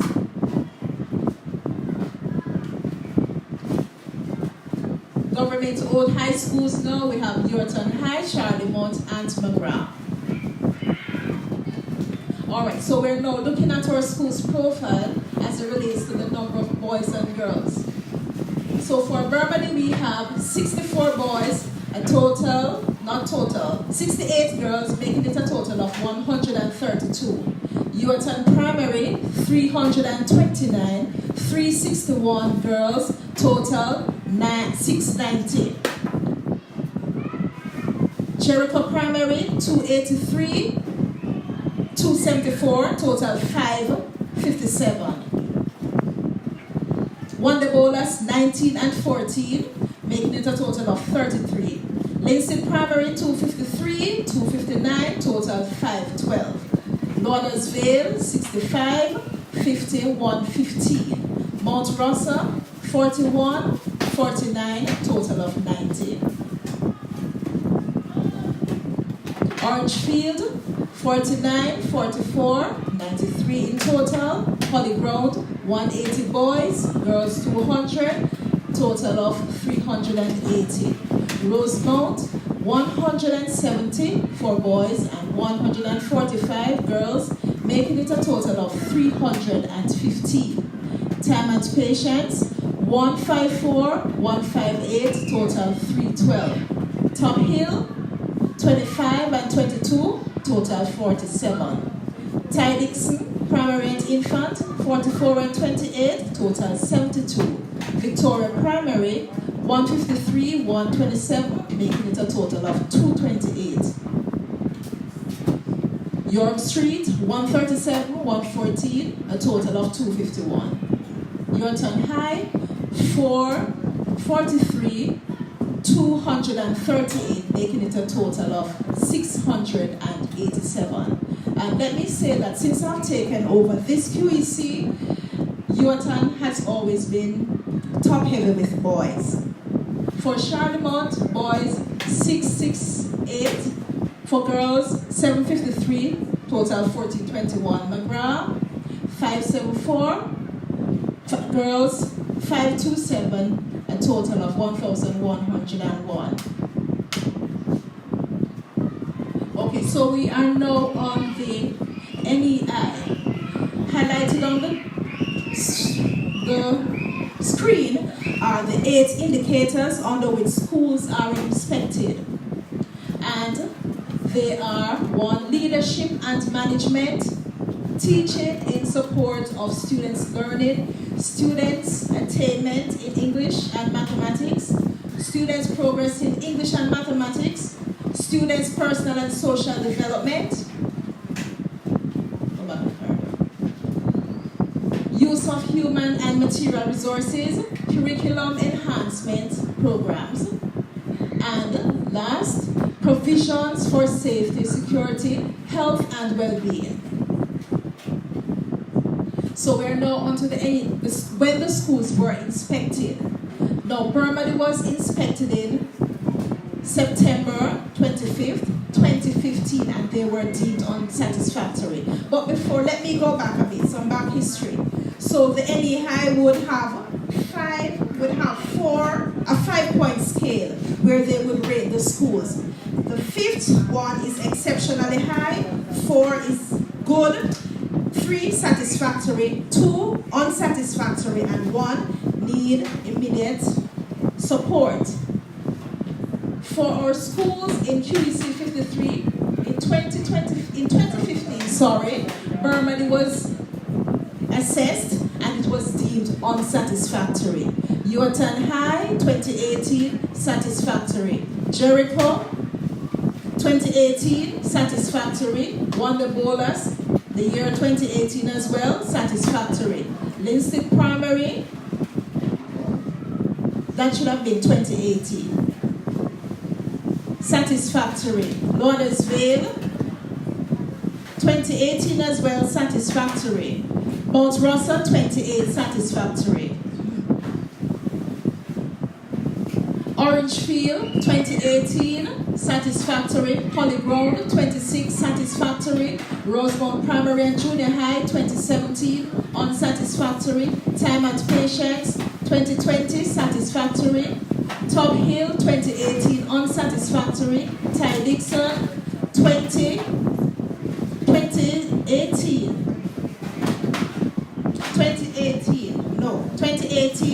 this is in a different cycle. It's supposed to be 2018. Unsatisfactory, Victoria Primary, 2018. York Street, 2018, satisfactory. Charlie Mount, 2020, satisfactory. Yorton High, 2018, unsatisfactory. McGrath, 2016, unsatisfactory. So while these schools were inspected at that time, after 2020, the following schools were inspected, and these schools were deemed unsatisfactory in the first cycle. So Burmady, 2022, Yorton High, 2021, McGrath High, 2022, Rosemount Primary, 2021, Top Hill, 2023. Now, the schools were inspected at a time after COVID, and when they were inspected, they were not awarded a rating. However, in the report, it is obvious that schools would have moved in under the different indicators. All right, so this is the support that the ministry would provide to our schools. Now, Burmady, in 2024, March of this year, will be, or they are slated to receive canteen repairs. So it is on the book for Burmady to get some canteen repairs done. This will be done in March. I will also tie that in with Time and Patience. Say March, at the end of March, they will be receiving canteen support. That's repair of canteens. Yorton High would have received some electrical upgrade. Jericho, electrical upgrade and termite treatment. Laudersville, canteen renovation, plumbing repairs. Orangefield, termite treatment and electrical upgrade. Polyground, resheeting of main building. Rosemount Primary and Infant, electrical upgrade. And Top Hill, canteen renovation.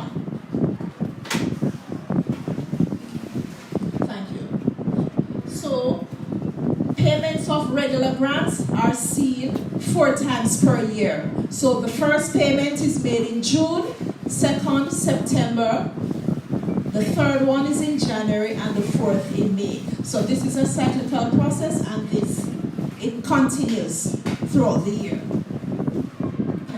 Thank you. In regards to payment of PATH, there are 3 tranches: September, January, and May, when funds are dispersed to schools' accounts.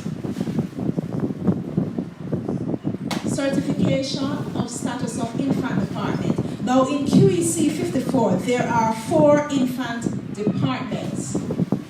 We have Mount Russell, Ty Dixon, Top Hill, and Rosemount.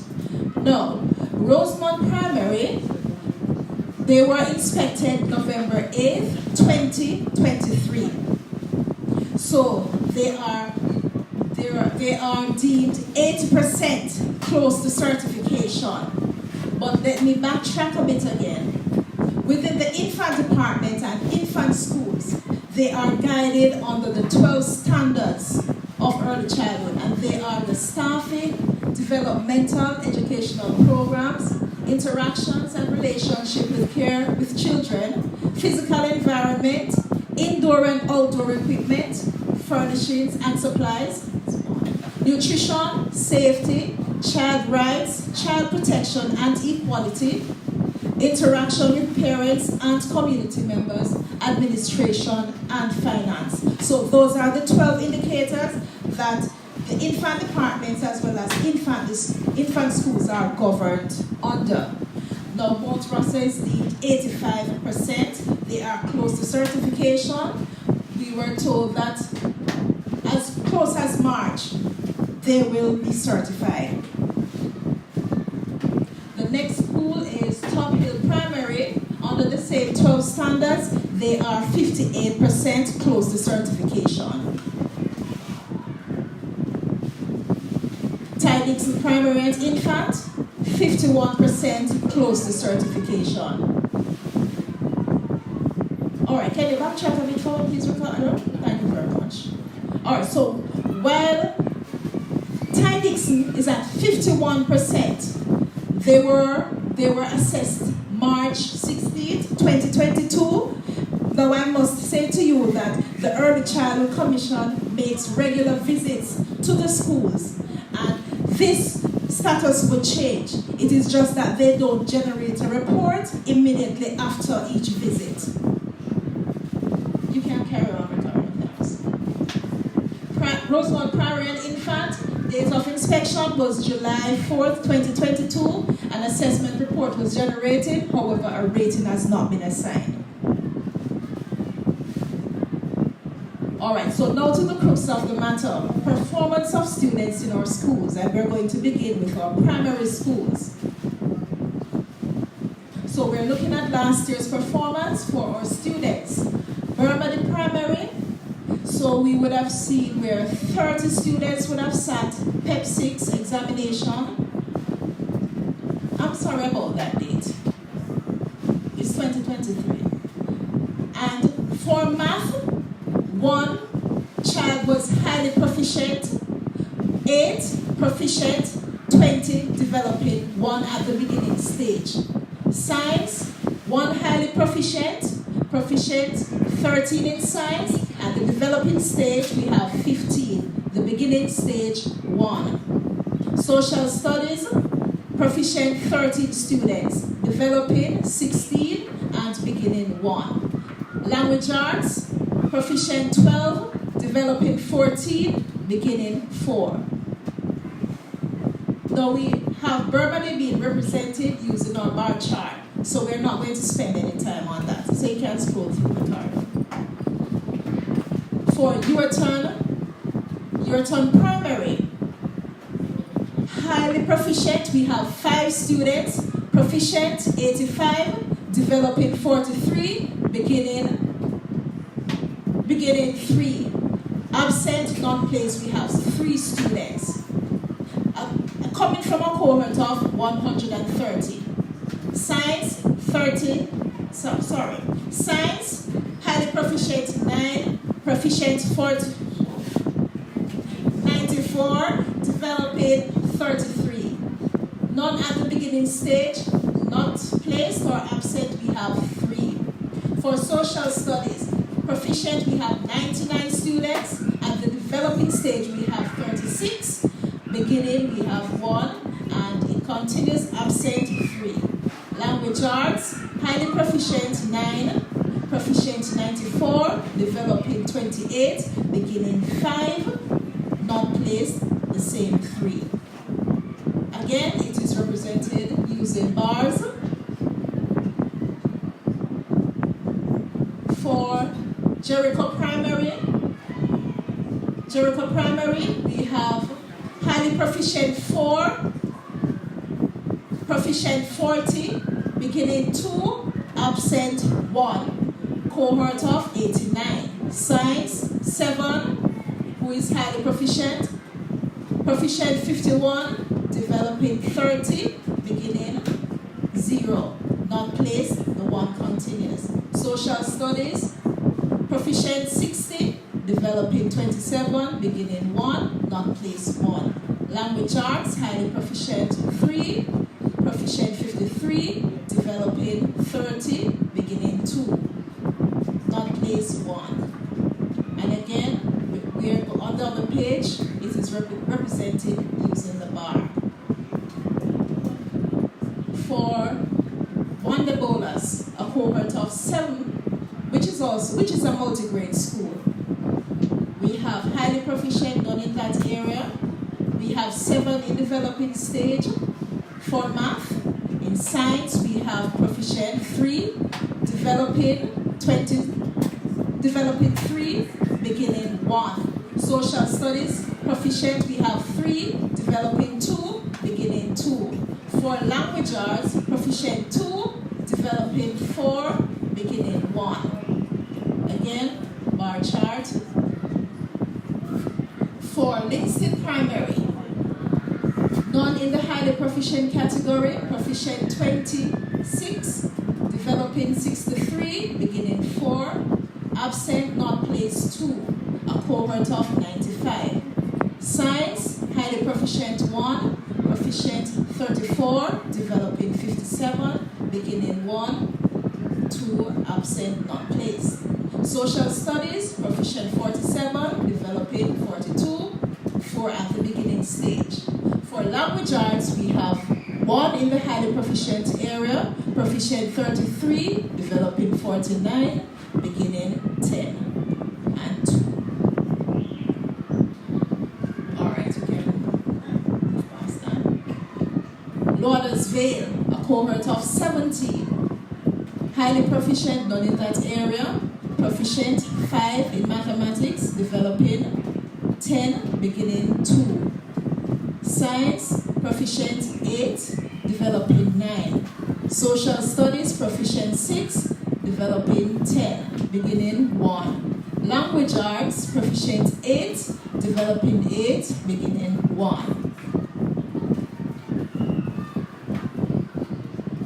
Mount Russell Primary and Infant. For highly proficient, none there, proficient 3, developing 9, a cohort of 12. Science, proficient 6, developing 6. Social studies, proficient 7, developing 5. Language arts, proficient 6, developing 6.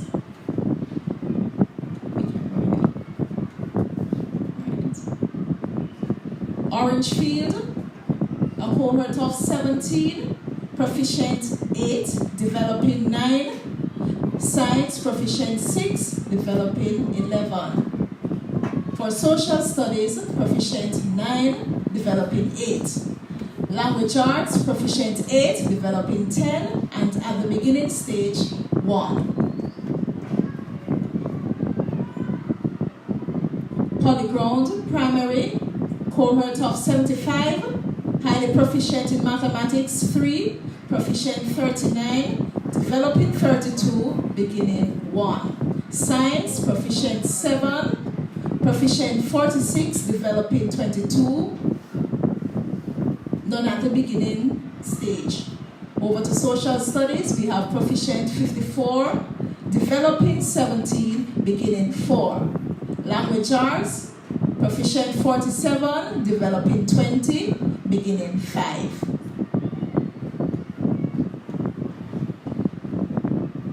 Rosemount Primary, a cohort of 48. Highly proficient in mathematics 1, proficient 22, developing 24, beginning 1. Science, highly proficient 1, proficient 27, developing 19, beginning 1. Social studies, proficient 26, developing 22. Language arts, 24 in proficient, developing 22.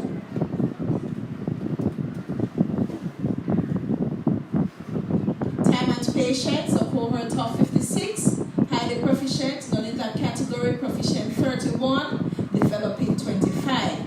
Science, proficient 3, highly proficient 3, proficient 36, developing 16, and beginning 1. For social studies, 43 that are proficient, developing 13. Language arts, 36 students proficient and developing 16, beginning 4.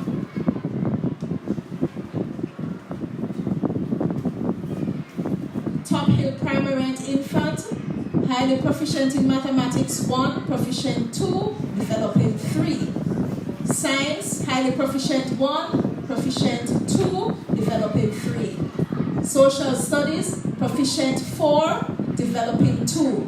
Language arts, highly proficient 1, proficient 3, developing 1, beginning 1. Ty Dixon, primary and infant.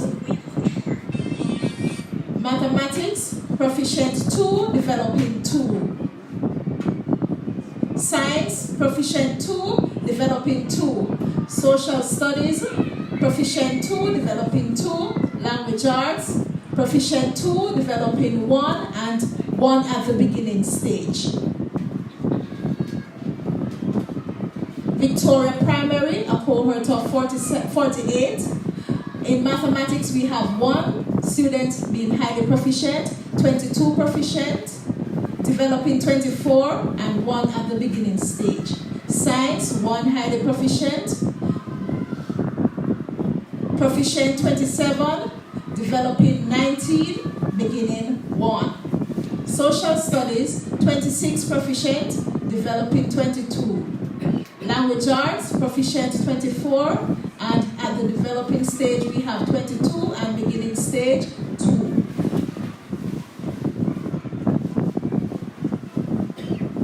And the final primary school, York Street, a cohort of 26, proficient 7, 13 at the developing stage, 6 at the beginning stage. In science, we have 1 student being highly proficient, 12 proficient, 12 at the developing stage, and 1 at the beginning stage. Social studies, 13 proficient, and 11 being at the developing stage, and 2 at the beginning stage. Language arts, 1 highly proficient, 11 proficient, 10 developing, 4 beginning stage. Alright, so now we're on to the secondary schools. So we have 3 years represented there. So we have Charlemont, Yorton, McGraw, and this is for mathematics. So for 2021, we have 156 students sitting. 2022, 108.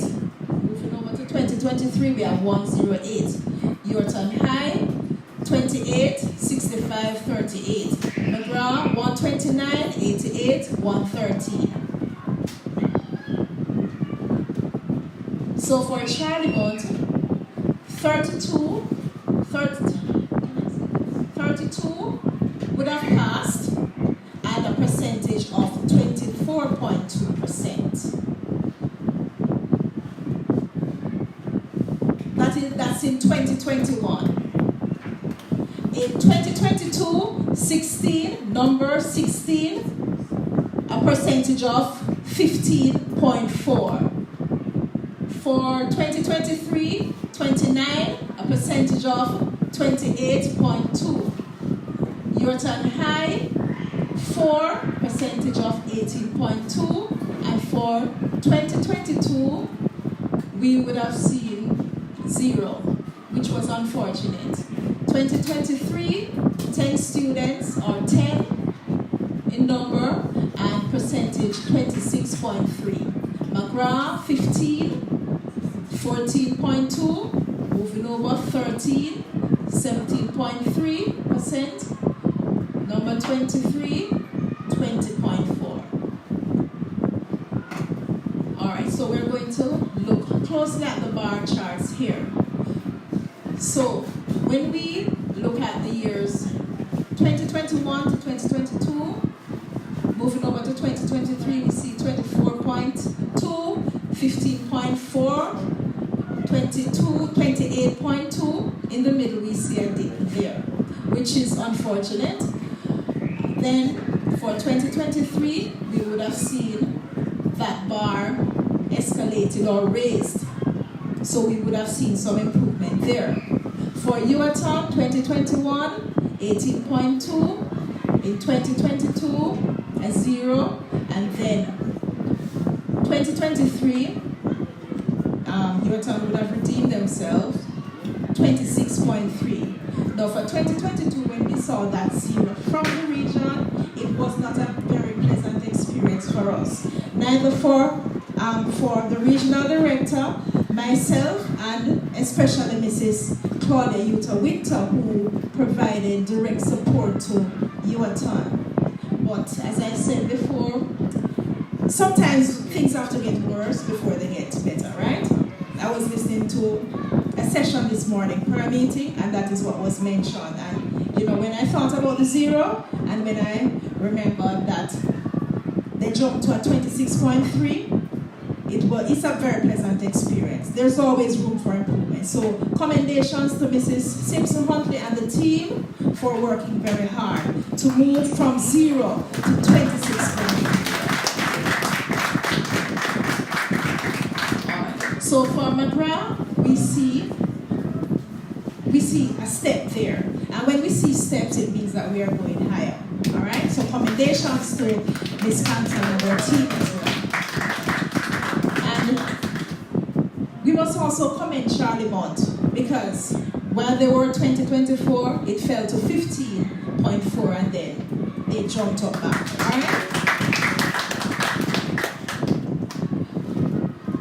All right? For the English now, 2021, 170, 175, going across, 175, 133, 176.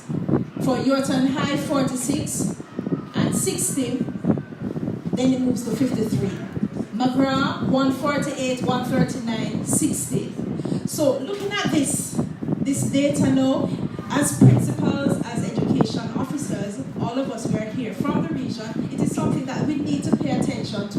What is happening to our students? Why the number fluctuates? That is something that we need to pay attention to. All right, you can move on. So for 2021, Charlie Mott, 118 would have passed. Percentage, 76.6. 2022, 98, a percentage of 74.8. 2023, 132, 75%. Yorton High, 17%, 41.5. 20, 35.7. 14, 26.4. McGrath, 73, 58.9%. 48, 37.8. And 89, 55.6%. Represented in Bar,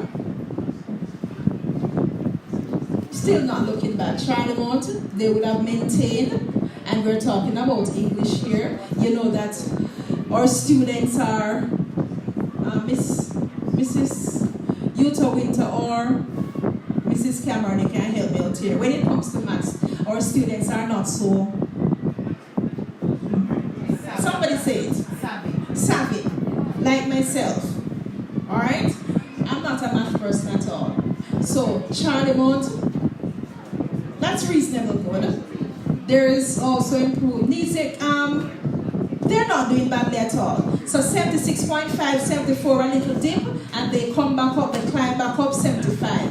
Yorton High, 41.5, a dip there, 35.7, another dip, 26.4. McGrath High, 58.9, a dip, 37.8. Then they climb back up, 55.6. Now, I'm not picking on Miss Panton. Yuatan High is very dear to me. Yes, Yuatan High is very dear to me. Why? I don't know. But I think because the other persons are able to hold themselves up a little bit more.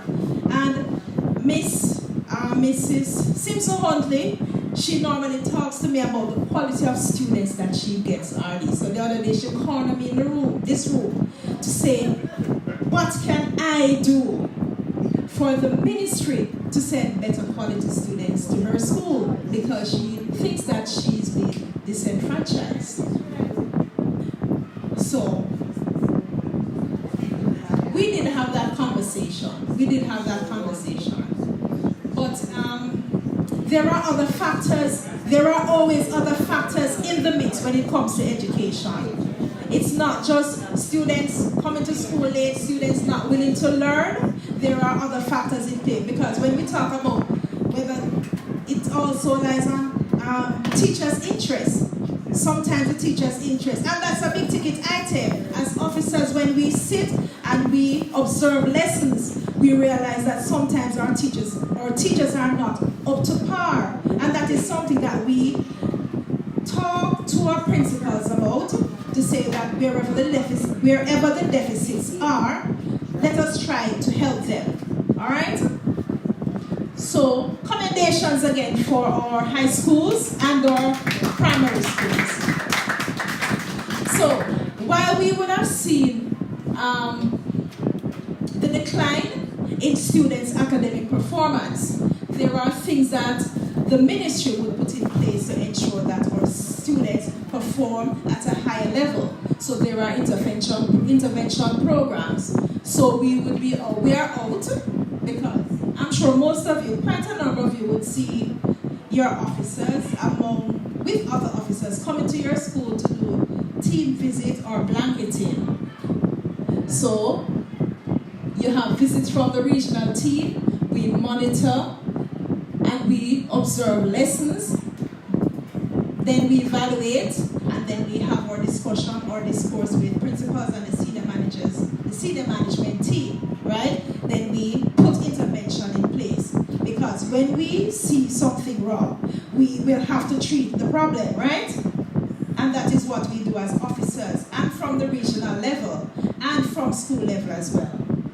We collaborate with core curriculum unit, the specialist teaching model.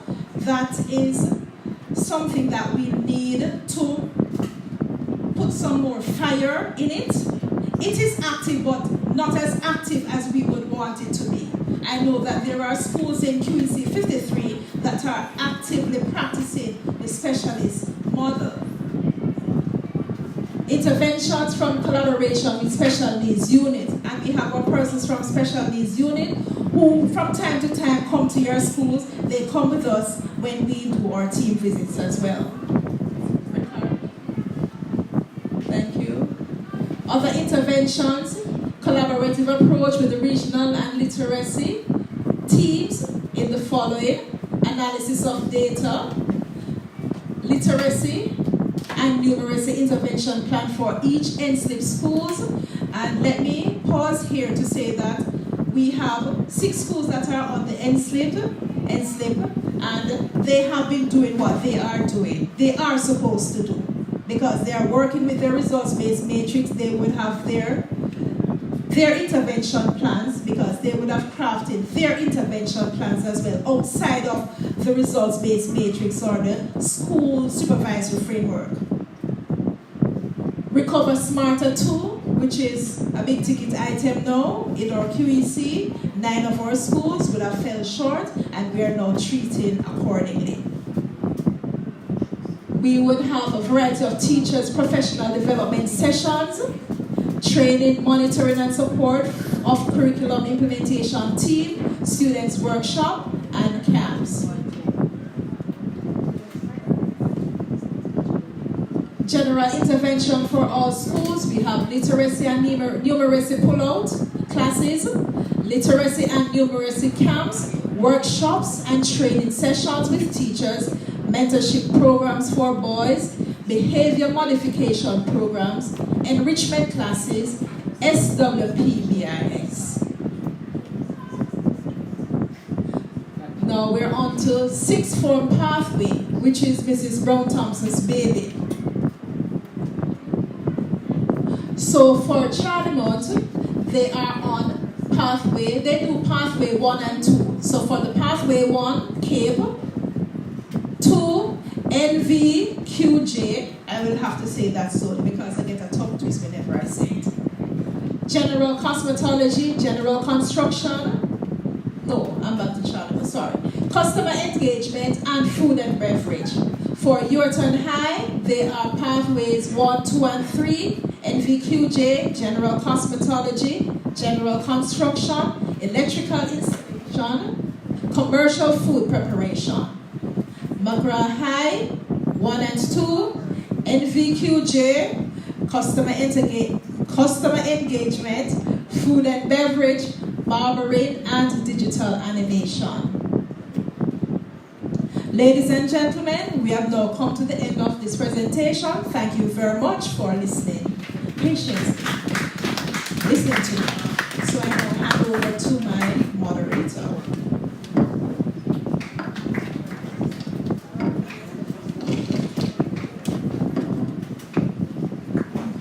Give it up again for Mr. Shields, our convener. Thank you very much. Comprehensive report that is. Ladies and gentlemen, what I will say to you after this report, I recognize that after the intervention of the Ministry of Education, all the schools, and of course with the different subject areas we have seen improvement, that shows the collaboration and the interest that is from our regional office.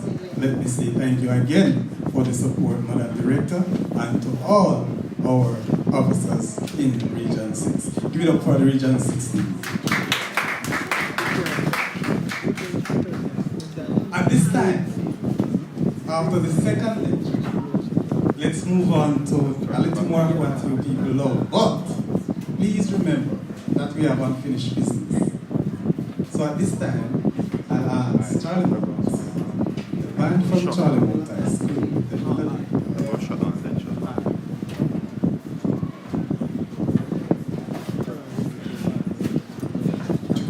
Ladies and gentlemen, please put your hands together for our children. They're doing very well, very amazing. The last time around,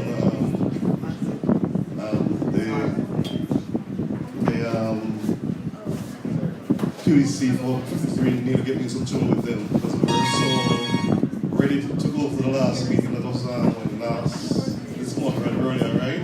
Yes. And we left first on I think nearly 6 o'clock and we're ready for the next day come forward right now. And so I got a phone call from my VP. So upon when the event has been cancelled, I said, oh my God, so they said, what's an advice note, and I forwarded to them because they won't understand. But anyway, we are here and we're excited to entertain you. It's a new group, I think they're together as a band. It's our first event as a band together. So please get together for them. Rita, this is the first Rita in the lead. So I know she's a bit nervous, but we have to get over her.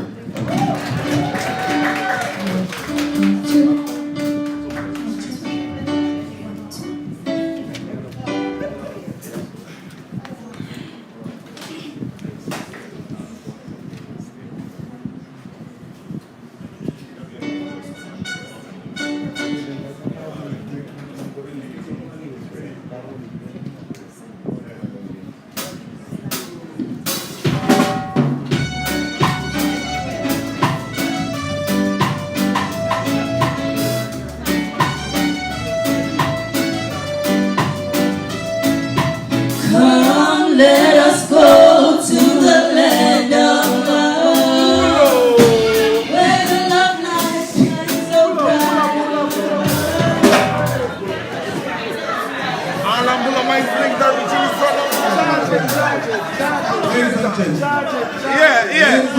Yeah, man, pull up. Mr. Marlon But I've been warning you. Sir, it is you see that I'm money pull up, sir? I know you're enjoying yourself, so please. Big true.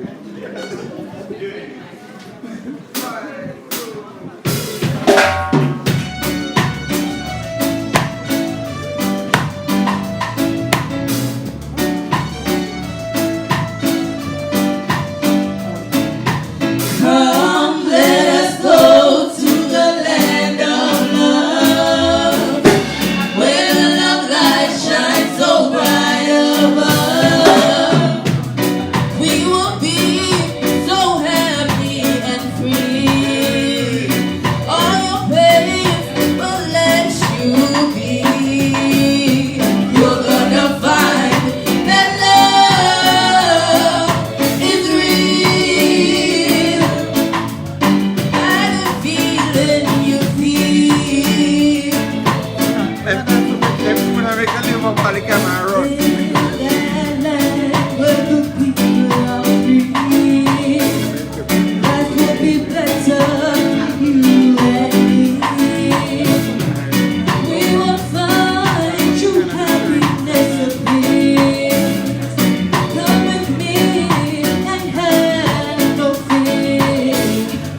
feel, by the feeling you feel, by the feeling you feel. Yeah!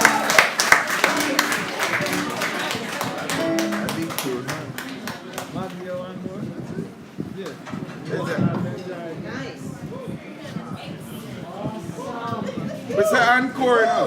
I tell you, I was sitting there expecting more. I tell you that QEC 53 is propelling to what? Come on, QEC 53, we are propelling to? Higher heights. QEC 53, we are propelling to? Higher heights. Because we are? Extraordinary. Because we are? Extraordinary. We are extraordinary. Let's give it up to Child Note one more time for that wonderful rendition. At this time we move to our agenda, continue to our agenda, and this time we will be having greetings. These greetings will be coming from our stakeholder groups, and at this time I invite our Community Education Officer, Mrs. Karine Reed-Clark, to come to the podium at this time, as she will be moderating at this time. Thank you so much. Good afternoon, everyone. Good afternoon. I am excited to be participating in this meeting this afternoon. Why? Because I love every opportunity we get to socialize with our stakeholders, right? So you love seeing me as much as I love seeing you, right? Sure. Yeah. Okay. All right. So at the Ministry of Education, Region 6, we have a strong stakeholder emphasis. We have strong relationships with our parents. We have strong relationships with our stakeholders, especially our agencies in government and our external agencies. We also have a strong relationship with the regular community person. And we think that if we can bring the policies, the highfalutin policies, down to the regular person that rides a bicycle, that pushes a hand cart, he will be able to influence the development of the society in general, because he will be able to improve his family. Okay? So that is why we're having these stakeholder meetings, and we're trying to engage you face to face. We also have our meetings in the evenings with our parents. Last week we had 2 meetings. We had members of the Ministry of Labor and Social Security. We had around 700 and odd parents online. Yes, the parents want the information. And the next day the first day we looked at PATH, the second day we looked at NIS and pension, and we were online from 5 o'clock until 8:30. Why were we online so long? Because there is a need for information, and there is a reliance on us to make the connection between the agencies and the parents. And we have a responsibility to do that, and we are doing it. And I must commend the principals of QEC 53. When I have those meetings, I can pick out your schools one by one. And I'm really appreciative of that support. So thank you. Give yourselves a round of applause. So Mrs. Dale, she conducted a very interesting presentation, and I know there are some of you who may have questions. Do you have questions? I saw two principals touching each other, wondering about some data, and they're wondering if they're going to ask a question in the big group. But I figured they won't ask a question in the big group, right? But this presentation is for all of us, because what we look at, each unit in the ministry, we serve a particular function. I do not do curriculum, right? But school supervision, they do curriculum. However, I connect all the dots, okay? So if my parents are able to understand the curriculum and to understand performance of the schools, then they will be able to be asking the right questions. So we want you to ask some questions today. And the questions I want from you are, how are we going to improve? And I also want your suggestions. What does QEC 53 has that's unique about it, that we can, improve upon? Any suggestions? Any questions? I am opening the floor to you before I call my lovely representative from NWC to the microphone. Go ahead, please. Stand. Yes. Our principal from McGraw, Ms. Panton, she has a recommendation, right? And maybe a question too. Do we have an additional microphone? We have persons joining us online. Some of our chairmen are online, our principals are online, so therefore we want you to use the microphone with your beautiful teacher voice. Greetings, everybody. Greetings. All right, so having looked at the data, I'm not pleased either, and I've been in the business for a number of years. Right. And for this academic year, and also in the past, we tore the data apart and we recognize that a part of the challenge, or one of the challenges that we're having, is the punctuality of students. I should say one, there are others, because we also have an attendance issue. So I wrote a letter to the superintendent of police and I said, all right, when can you meet with me? Because we need to have conversations of greatness in that. I find that the transport authority and the police are on the road at a particular time of day that is preventing my students to get to school on time. So we have a bottleneck in Linstead, which cannot continue. I believe we need to extend that conversation with the authorities to see how best the students can come in, because we're already fighting the issue of attitude. Yes, our students are really not interested in education anymore. So when we have these drivers not moving the kids to school on time, then that is also detrimental to growth. I have been toying with the idea, and I'm not sure how practical it is. My school bus is we're unable to move the kids on a daily basis. But I think on a bigger picture, we're going to have to look at how do we transport students from central points to the schools that are nestled in communities. So for example, we have a system, I'm not saying the JUTC, but we have a similar system that move the students out of Linstead in particular on a morning. They will move some to Yorton, some to Charlemont, some to McGraw High, to Bermondsey up in the hill, to York Street, so that we can get the students out of the town areas as best as possible. We also want to see greater collaboration with the police. I have issues at Samsmore, like Yorton High and Charlemont and Dintle. Our students congregate in these areas, and they're not congregating for good reasons, might I say.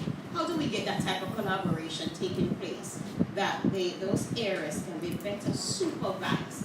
I've always said that my jurisdiction starts at school gate, not in Linstead Town.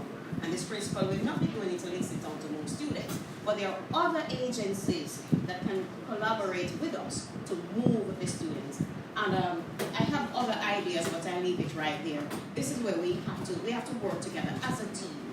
So all the agencies will have to come together for education to be a success. Okay, thank you so much. And I see some heads nodding, agreeing with her. Okay, so let me just say that the police, they are at all our stakeholder sessions. However, today is the day after election. So I'm sure they are consumed with a lot of work. So I will reach out to them and try to get a meeting with you in collaboration with our safety and security unit. Ms. Johnson? I'm almost sure I saw her earlier. She just stepped up. Okay, so we will definitely work on that. As a matter of fact, we will look at it from a QEC level, not just specifically from a brand. Okay, any other questions, concerns? Yes, dear, go ahead. Oh, Ms. Johnson, yes, it's okay. Any other questions, concerns? Nothing? You saw that lovely presentation and you have no questions? No recommendations? Nothing? The regional director is here to listen to your recommendations. All right, okay. So, in Region 6, we have an excellent relationship. I sat and I listened to this Montana, and it has been boggling my mind. What do you have in the morning? Is it devotion? The first thing? Not every morning. I felt compelled to speak because I can remember that was my only detention at high school. I deliberately attended school late because I just didn't want to participate in the devotion. It was just too long. We stood there almost the entire morning in lines at devotion. So I remember I deliberately attended school late. So that's why I asked. I just wonder if that's what you have. No, not every morning.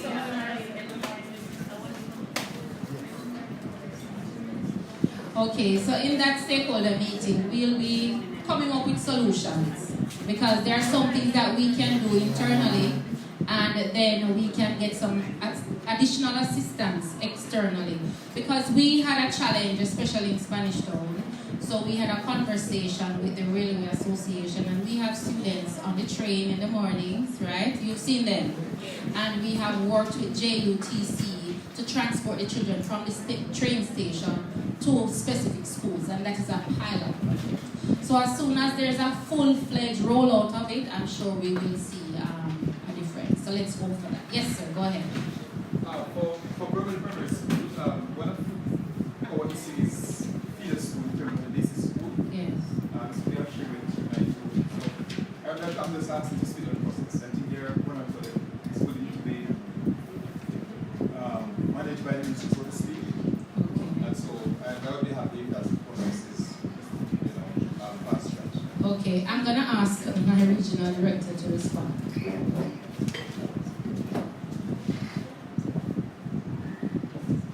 Okay, thank you so much, Mrs. Reed-Clark. I want to address the matter of what we call the infant rationalization program in the ministry. Well, I think by now all our principals know that Region 6 is the only region since last year. Time has gone. But 2022. Since 2022, that achieved a transition of 6 basic schools into public-owned infant schools. That cost the government in excess of $194 million for Region 6 alone. These schools predominantly are located in the Portmore area, with the exception of Angels Infant. And these schools were selected because of location and just the fact that the overall management of the schools were ready for transition. We also spent $0 on infrastructure at the time of transition, which means that the majority of that spend went into supporting the compensation budget, okay? Because these are large infant schools. It means that 6 other regions were not supported as a result of the standalone infant schools that were established. That said, the system will have to make its rounds, right, across 6 different regions before they come back to us. And so I'm not going to give hope where it doesn't exist, except to say that I'm encouraging principals of primary schools to work alongside principals of these private institutions to ensure that the quality of the students that you get at grade 1 is at optimum. And so that's the best I can do in terms of encouragement. I know that a number of you have infant departments that are standardized. The challenge is the standalone basic schools. And I say standalone, so the basic schools are there. They're privately owned basic schools. And you're working with your communities to have these children come to you, so you are able to form infant department. Yes. That part of it is difficult at this time. So I'm aware that a number of you, welcome Mr. Rule. Good. All right, so you all know Mr. Rule, right? Mr. Rule is a past principal and the writer of many books, okay? Yes, so colleagues, let us discuss quality from the perspective of collaboration with the basic schools and the primary schools, okay? And of course your community groups as well, because I know the system has to make its rounds before it comes back to us. Alright? In fact, some money came the other day, some money was made available the other day, but colleagues, it was really too late for us to grab it. Late. So it had to be transitioned, because for those of you who know, the preparation of the file work for transition of a school is difficult. Very, very difficult. So your education officers will tell you, your senior education officers, as well as Mrs. Reed Clark, who has responsibility for the consultative aspect of the transition. It's no easy feat. You're talking about ownership of land, you're talking about closing down somebody's business, and in order to do that, you have to have long negotiations, long discussions. It's tedious. So we need a long, wide window in order to commence a discussion about transitioning of a private institution into a public institution. So respectfully, colleagues, I have to be honest as it relates to that. So let us continue to manage quality through collaboration, okay? All right. Thank you so much, yes, sir. Good day, colleagues. Good day. I am really appreciative of this meeting today, especially with the regional team here. And listening to my officer, Christine Dale Shields, and our RD, I am encouraged.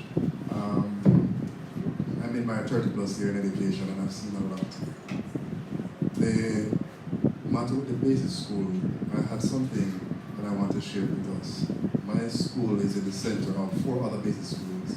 QEC Basic, Wallins Basic, Tamapages Basic, and another school, Roosevelt Basic. So what we have done is to form an association called the Principal School Association. And so the principals and myself sometimes migrate one teacher, sometimes the teachers will meet. He died, we resurrected it. And in the resurrection, we had a Jamaica Day last week, and all the basic schools came down. Their students at the tent. Mr. Ru was there, we had a great time. Because I think he's a great man, and the literature that he produces, we need to get it back. So I was trying to get that as well. Very good, very good, very good. 10 books, and I don't think they're in our schools and they are. And principals, let us get them in. Real Jamaican authorship. But I'm able to say, for example, like a student age 4, the principal share with me ahead of time what's happening to this one, and this one needs to be assessed. So when by the time they come to my school or any other school, we know them. They're ready. Understand? So it's difficult to really get them all as government owned, but that relationship is very powerful because you get to talk regularly about the students, and we share things. So we share human resources, we share material resources, so like a community. What we're doing here today is the same thing with the principals and everybody. I get very passionate about what's happening, and you want to help each other. So that's it. Okay, thank you. Give them a round of applause, please. That's an excellent initiative that you're doing at Time and Patience. Thank you, sir.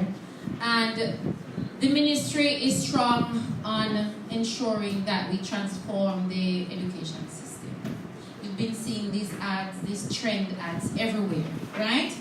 And we have 7 pillars. The first one is governance and accountability.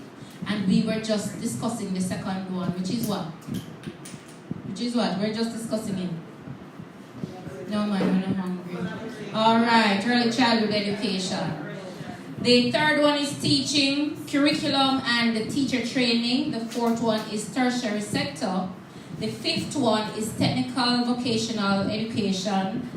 The sixth one is infrastructure and technology. And the seventh one is finance. Yes, and that is important because we need to ensure that our schools have resources.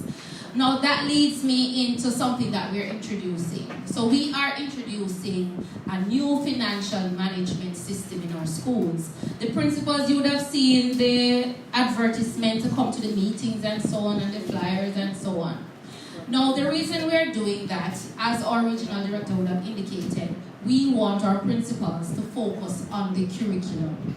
So we are trying to make the process of financial management as easy and efficient as possible. Okay, those nice E's. And what we did, we selected 51 schools, 25 schools in Region 7 and 26 schools in Region 6. And this project is funded by IDB. It ends November of this year. However, it is just a pilot that will end. What we will be doing, we'll be having a full rollout eventually, but we are just going to be focusing on these 51 schools. What we have been doing so far for February and March, we are conducting the sensitization sessions. So we're getting persons familiar with the process and to ensure that at the point of implementation that you are comfortable. In May, we'll be conducting training, and what we want to do, after you get your first tranche for June, that is the point at which we want to try to implement the project as best as possible. One of the things that we looked at one is the school wired with efficient internet service. That is a major factor because it will be done online. Show hands those who know my HR Plus. Everybody, right? Do you like my HR Plus? Did we have teething pains with my HR Plus? Yes. Did you like it initially? Did you go on it and you realize that they didn't have all the information about you? You're like, oh, where am I going with this system and we don't retire? And they're going to miss out information and they're going to this and they're going to that, right? But guess what? With everything, we're going to be having teething pains, okay? And that is why we're doing a pilot to ensure that we improve operations as best as possible so that we can allow principals to have more time to spend on the curriculum. Okay? We went to a school, and when we went to the school, one person said, we spend 2 days trying to figure it out. And when I say it's a big school, the school had approximately 1,300 children. So it's a big school. So the vice principal, the clerical, the principal, they all had to be doing the cash book. They had to be storing money, who's supposed to go to all of that. And what we're trying to do, we are trying to make the process easier. But outside of that, most importantly, though, we have a company from the US, they're called Alluvio, and they're controlling the financial management aspect of it.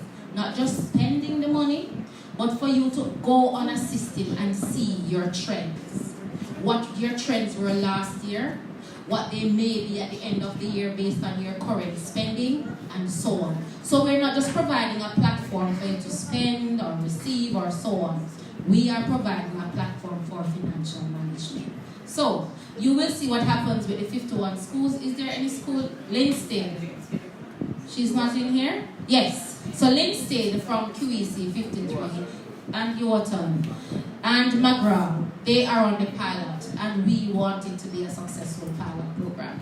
I will now call Miss Marlene Davis from National Water Commission to greet us and to also provide an opportunity for you to express your concerns.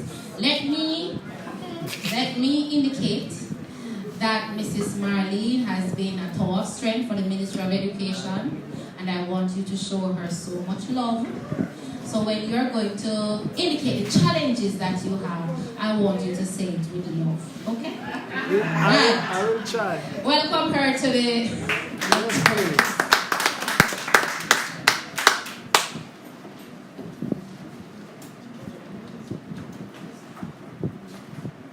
Mr. Chairman, Director of Regional Educational Services, Mrs. Sophia Forbes-Hall,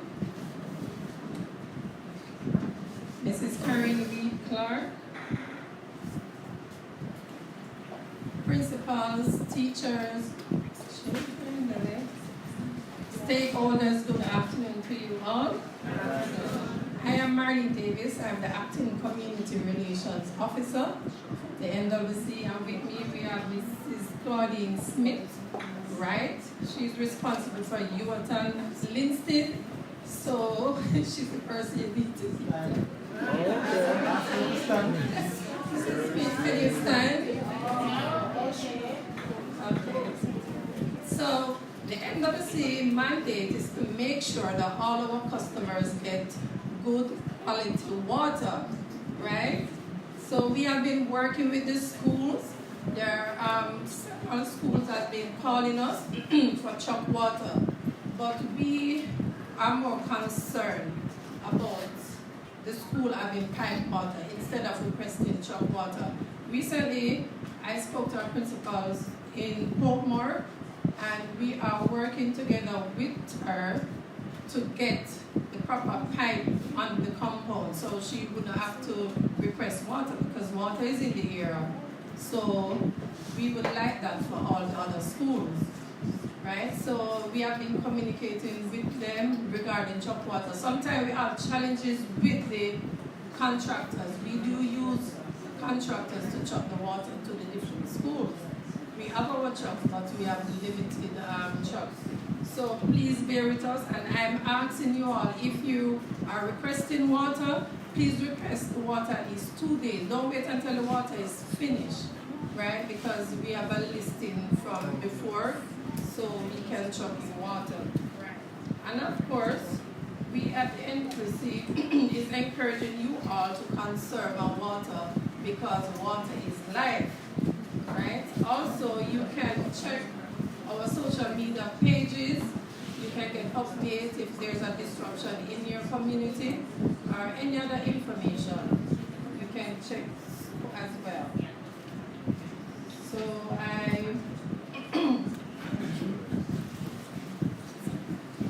so now questions. Do you have any questions? Yes, ma'am. Where's the mic?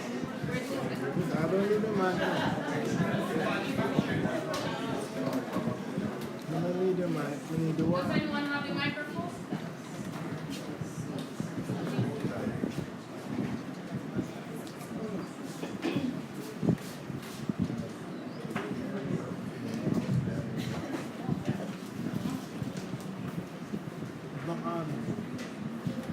Please use your beautiful teacher voice at this point. Stop.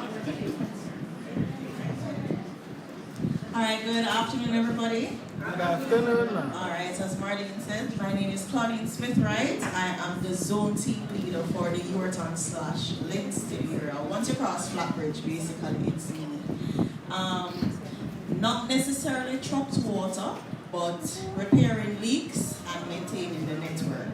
But any other questions, I can still assist with that. First person? Sure. Good afternoon. Okay, I'm Miss Samuels from Tidings Primary and Infant. And I noticed when you spoke about Linstead and that other part. What about Tidings? Because since December 4, I've been trying to get some water in, December. I've made several contacts trying to get some water to the school. I am yet to receive that. I had to purchase water twice because you would have known that the school is deeply remote and we don't have piped water. And at a particular time, I had to dismiss school early. We have a predominantly female staff, so we cannot go without water. And when I called, I was given a number for, I think it was Mr. Gibbs, and I was told, tomorrow Mr. Samuel's at 10, and tomorrow at 10 never comes. All right, let me apologize for that. At the time when you were calling, Mr. Gibbs, he was acting in a different capacity, so I was the person that you should have called.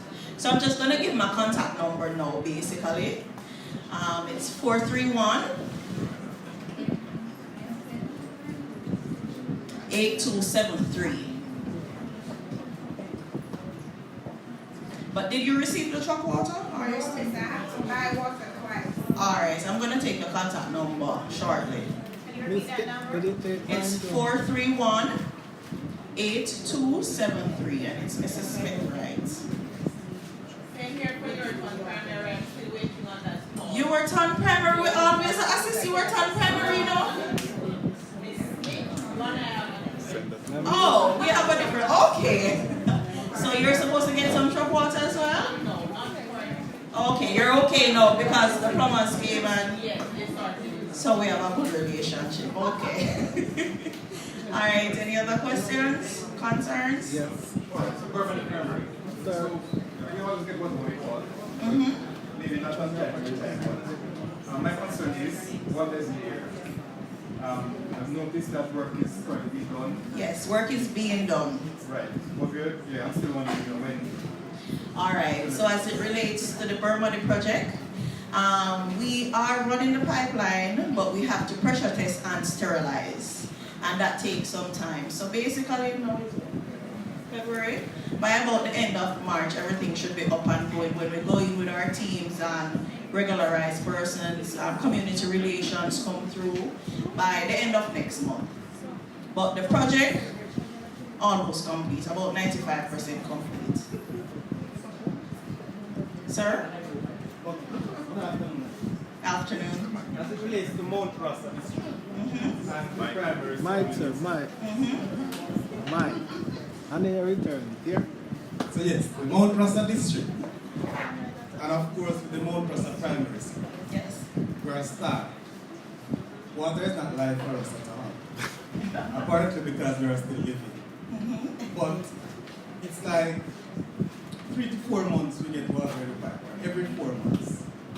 And whenever we do, we have like, the water will come for 25 minutes. And then that's it. Even with the choke water, it takes like a month and a half. A month and a half? Who's the person you're in contact with? Well, Mr. Delano, yes. Alright, you have my contact number basically, because most of the time I am in water production department. So if I'm not there and I'm at my office in your town, I can still make the call on your behalf. So my number is a very good number for you to have. Yes, but I'm not going to be true. The fact is, what is the real problem with Mount Rossa?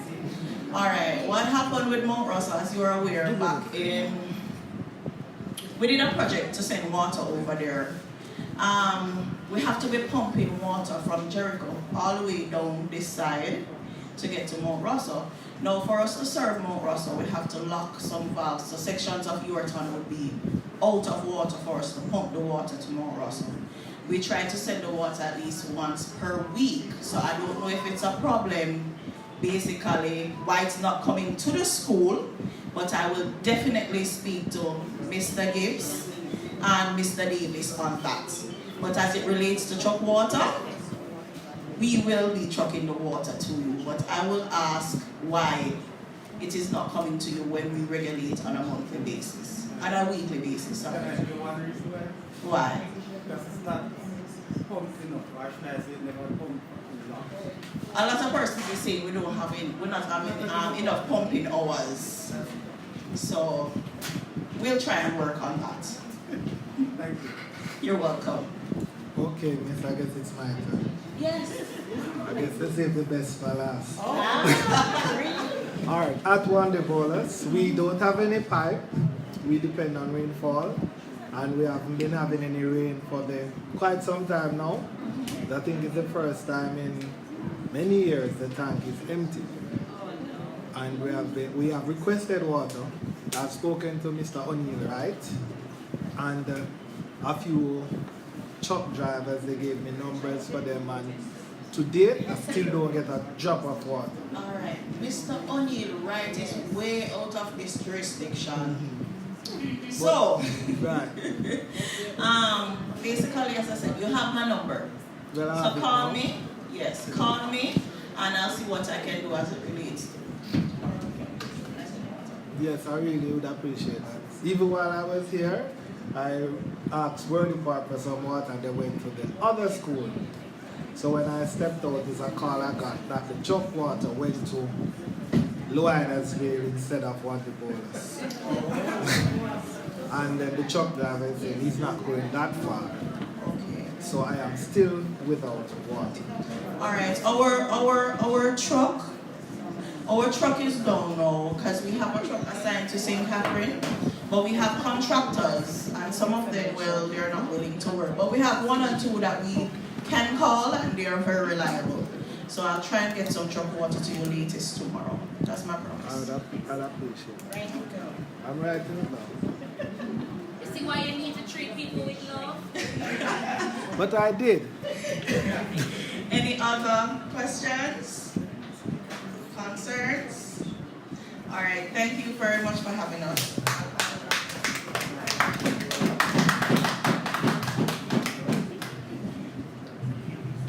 Okay, thank you so much. I also invited the representative from Solid Waste Management. Unfortunately, he is unable to make it, so I sincerely apologize. I know. So I would have sent letters and WhatsApp and, yeah. But we'll try to get him to engage you at another time, even at a specific QEC meeting.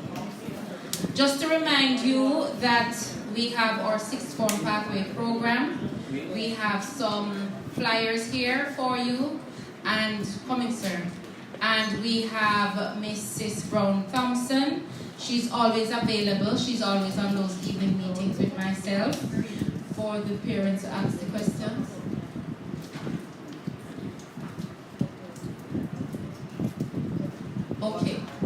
Okay. My RD asked me to remind you about the proposal writing process. Now guess what, principals? I normally do the training, okay? And I enjoy the training, and the principals talk about how the training nice, and how they learn, right? And I say to the principals, okay, principals, send me your draft in around 2 to 3 weeks so I can edit your draft and so on. Not a lot of principals have done that. I must commend principal from Victoria. She would have submitted her project proposal, and we did some little edits here and there, and we sent it off to Digital Foundation, and we are still waiting. However, what I want to say to you principals is that money is out there, like good money, like serious money, right? Marley Mount got 112 million to build their building, and let me explain. They would have submitted their project proposal to JSIF. JSIF didn't pay them any money, right? Sir participated in the session. He did it again.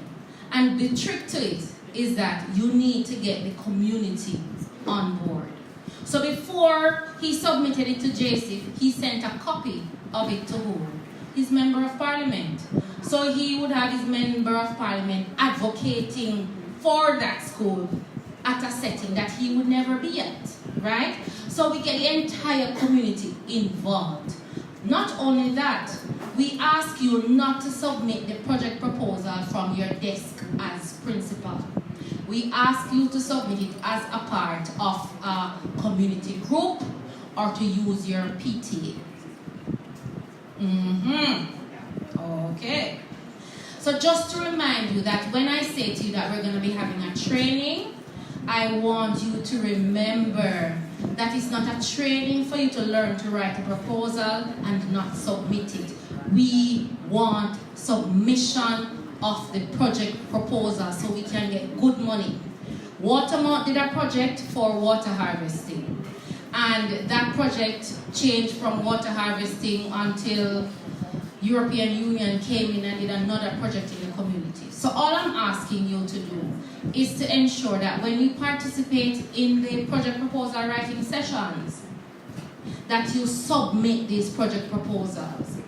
These funding agencies, they have nice money. And when I say nice money, I'm not talking about 1 million, 2 million, 3 million, I'm talking about good money. The problem that we have is that these funding agencies get a budget for the year. So they get probably 150 million Jamaican, for example, for 2024. And when you realize at the end of the year, they would have only used 80 million Jamaican. You know what happens the next year? They reduce the amount of money that they're given. Okay, so what we need to do, we need to help them to spend the money, right? And we cannot help them without submitting a project proposal to them. It's simple as that. We need to help them. They need our help, right? Yes. And we need their help too. So I encourage you, principals who would have participated in the session already, submit your project proposals. We have one more in March. I'll be targeting my high schools, but if there are primary school principals who are interested, you can come on board. And the last thing in relation to that we do, for example, if you're a school, you're having a specific issue, I will come into the school itself and I'll train members of the board, members of the PT, and 1 and 2 community members, so you can make a submission for your project that you want. Okay, yes sir, go ahead. Yes sir.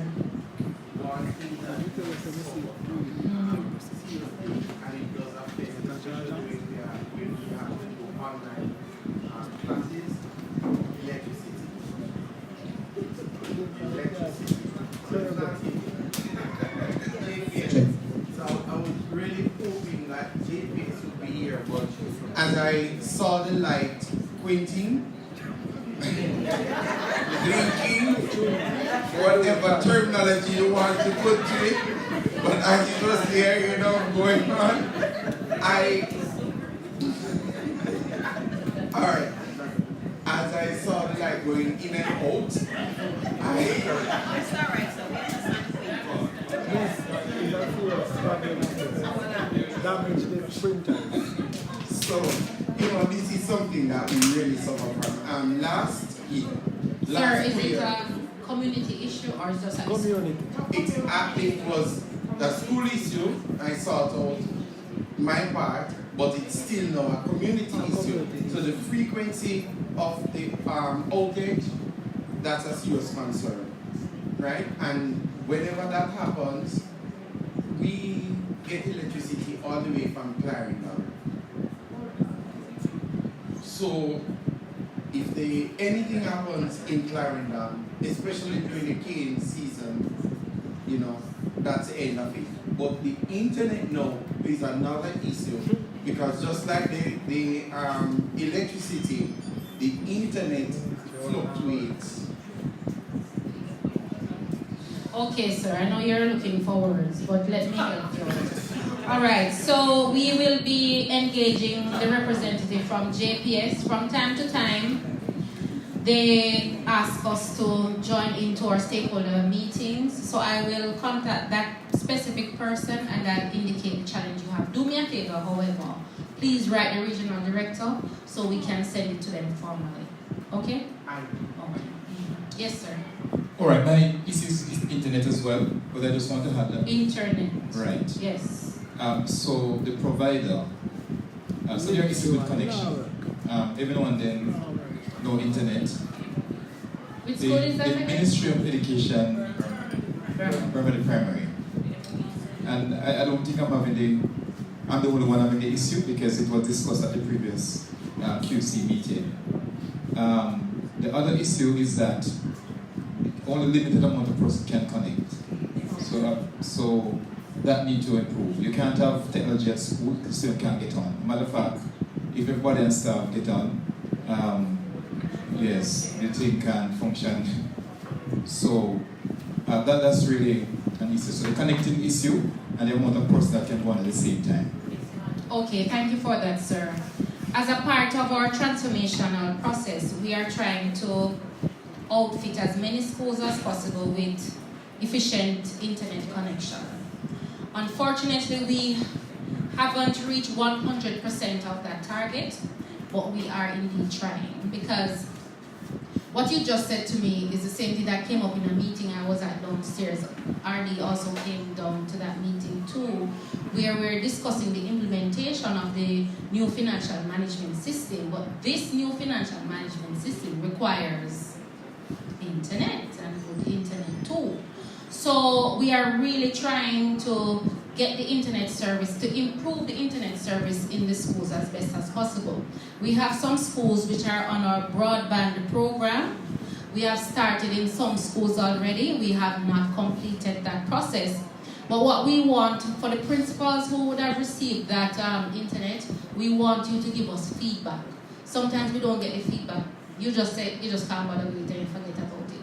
But we do appreciate sessions like these where we can get direct feedback from you. But I must apologize. We want to implement it in 100% of the schools. However, it is taking some time. So we appreciate your patience. All right? Miss, I just want to say thanks. Yes. We are in receipt of the Flow broadband. Okay, great. Right, so that has been helping, albeit where it is located, again, the strength. But nevertheless, we are grateful. It is in the computer room, and we have that backup to help. Because just the other day we were out on what we would regularly pay for, but it was the broadband. And that went out as well. But what I really appreciate is how responsive they are. Because once you call, they send a team. Awesome. And they actually effect the repair. And we're back on system for the next day. Okay, I appreciate that comment, sir. Thank you. Yes. 1 second before you make a comment. Please exercise patience with us because a stakeholder meeting is where we discuss. So that is why we're ensuring that everyone who has a point, we're trying to take it and have a discussion. So this is not really a point, but I'm just asking a question to the principals. In light of the grade 6 support next week, the 9 schools that are on the Recover Smarter intervention, what we would want is that the class teacher would either take the students to the lab because it's a virtual session. We're trying to get as much in before the exam. Would the internet that you have at the schools be able to carry the workshop for the hour and a half? So it's either they would just do one project whatever we're presenting in the class, or you take them to the lab. And it's just for one day, because it's the same thing we're doing on either day. So you will select a day that is better for you. So I just want to have an idea. So what else can we do on the ground to support the schools that you really cannot access that workshop? It's a good initiative, Yes. But then again, you see the internet and electricity in somebody's here. You will go there today, and electricity is out for the entire day. Internet is out. So I am just hoping that on the day that you select, JPS remain in touch with us. Okay. We'll keep that in our purse. That's true. Okay. I'll reach out to them by end of the day.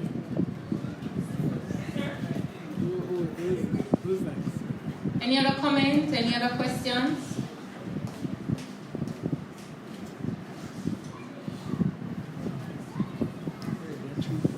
None?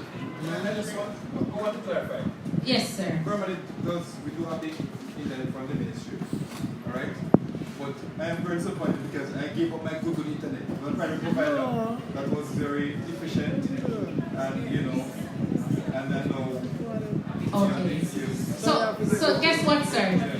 We appreciate feedback like that because guess what? We would have paid for a service, and if you don't tell us on the ground that the service is not as good as it should be, then we have nothing to take back to that supplier to say to them that, hey, you didn't give us enough megabytes, what is it? Bandwidth? Yes, and we need more bandwidth. So it is important. It's just like you will employ a driver to take some children to school. But the children don't tell you that the driver is taking a shortcut and going around a precipice and they are uncomfortable. So what we want to do, we want to get your feedback so we know to say to the supplier, we want more. And is this what we paid for, right? Somebody had their hand up before I go to her? Sir, and then. This is just related to what. Yes, sir. When they came to install those at Victoria, I asked the gentleman, and he said that this is just phase 1. Okay. And it's going to be limited until they move on to the next phase. Okay, So Mr. that's what West. we are saying. That's what they're doing. Good afternoon. Yes, it's phase 1, but the problem why so many persons can be on it, there's not a control system. So the first person who log on, if you get 25 megabytes at one person, all 25. So that's the challenge. So it should be a firewall there to traffic and manage the network connection right across. So phase 2 I think we had a meeting this morning and they said that phase 2 they are in the process of getting some for the primary school.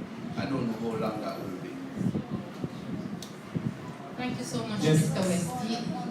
Same point? Yes, same point. Yes, go ahead, quickly.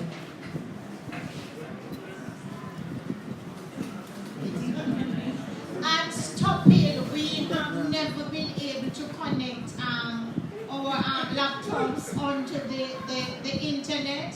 The phones work, but not the laptops. We have spoken to them, and they have come, but the matter has not been resolved. Okay, we are taking notes, Miss, so that we can provide information to our MIS units. Mrs. Rinkler, so Jericho as well, we would have benefited, but we are having issues with the connectivity as well. So because we have the another external provider, most times that's the provider that we would have searched for. And you pay that provider? Yes, we do. Okay. All right. Any other questions? Yes, sir. You have the microphone in your hand. You can go ahead with your question. I heard Mr. Morgan mention the flow broadband internet. Right. Is that another arrangement? Alright, so it's IslandNet, NWA, and Flow. But the schools that are getting Flow now are the schools in the rural part of the island. That IslandNet cannot connect to their sites. Normally you would see some tall poles and some hill. If the dish cannot connect to it, they're going in a serious problem. They're not going to get any internet. So Flow is currently doing some of the IslandNet schools now, or the end of the school. So some persons will get fixed wireless along with IslandNet. So the fixed wireless is more stable than the IslandNet connection because once it rains, you won't connect to IslandNet. Or wind. Because the pool going like this. So, sir, can I make a formal request on behalf of everybody who wants the issue? Because we are connected to IslandNet, and trust me, with e-learning, and I don't remember his name, from the Ministry of Education, who actually deals with this. We are in conversation with every single day, sometimes 3 times per week. We are without the internet connection. It's very poor. Let me just I can attest to it because once you go down, I generally get an email, an automatic email, just once you go down. Mount Rasa is regular here. Right, because I visit Mount Rasa and I visit Orangefield recently, and it's because of the electrical problem that you're having and the lighting and stuff, it keeps off the internet very regularly. Sir, it's very frustrating. And I say it's a dead horse because I remember the first day they came to install, I gave an advice to the technician. And he behaved as if I don't understand what's happening. And I said, okay, sir, you'll be back. And ever since, just 3, 4, maybe about 10 times, the issue has not been resolved because of the terrain and so on. It will not work at all. So we have given up Flow, even though we were paying for Flow, and now we basically have money. So most times, hotspot from the phones, or I bought a pocket modem recently. That's just issues. We need internet connectivity. And recently we have in Yorktown, we have what's the name of it again, Mr. Sunday? The Universal, right. They launched that in Yorktown, but we are unable to connect at Mount Rasa. Alright, pertaining to that, I asked a question because I know that some schools would have the UNICEF all on the compound, but they said the UNICEF internet is for the community, not for the school. Thank you, sir. Yes, sir. Okay. I have a same internet problem. Since January, I was good with it up to December, to the point where I get rid of my community provider.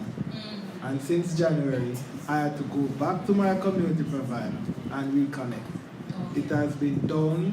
I think we have been in dialogue where they said we should take some photographs, email it to them. We did all of that. and because they were trying to troubleshoot it back from where they were. Because we're fortunate, we're right beside the pole, so we shouldn't have a broadband issue. But it has been down, and we send all the emails with the photographs of everything that they asked for, and we're still without the internet. So we have to go back to pay the community provider, because we need the internet.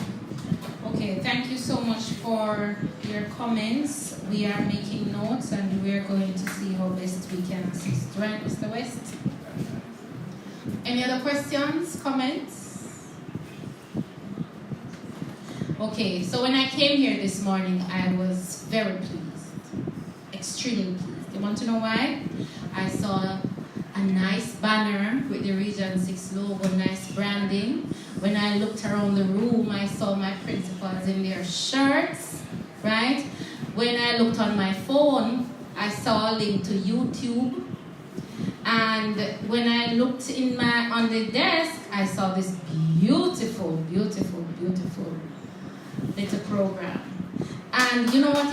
Yes. Give them a round of applause. QEC 53. The thing is, sometimes as principals, you do a million things at your school. A million things. But guess what? People don't get to see what you do. And one of the ways you can allow people to see what you do is to improve your branding. Once you improve your branding, you will get more attention. And I want to thank Farron's Exquisite Photo Studio. Can you stand for me, please? The representatives. Okay, thank you so much for your support to QEC 53. Now let me explain something to you. You may not know it as a collective, but this side, Linstead, the Charlemont, the high schools, McGraw, Yuwatan, and Dainty, all of these schools in this side, you have very strong community support, unlike some other areas. I am telling you, right? We had Jamaica Day last year, and the support that we received from Linstead and the environs was amazing. Just the regular community persons, the regular businesses in the community. Very impressive. And I want to big up your stakeholders for that, because I'm sure that Farron's Exquisite Photo Studio gave you discount. Yes. And some of you may have taken the program to them a little late, and they're probably a little frustrated. But guess what? They didn't see this as QEC 53. They felt like they were a part of the project, right? And that's so important. That's why, guess what?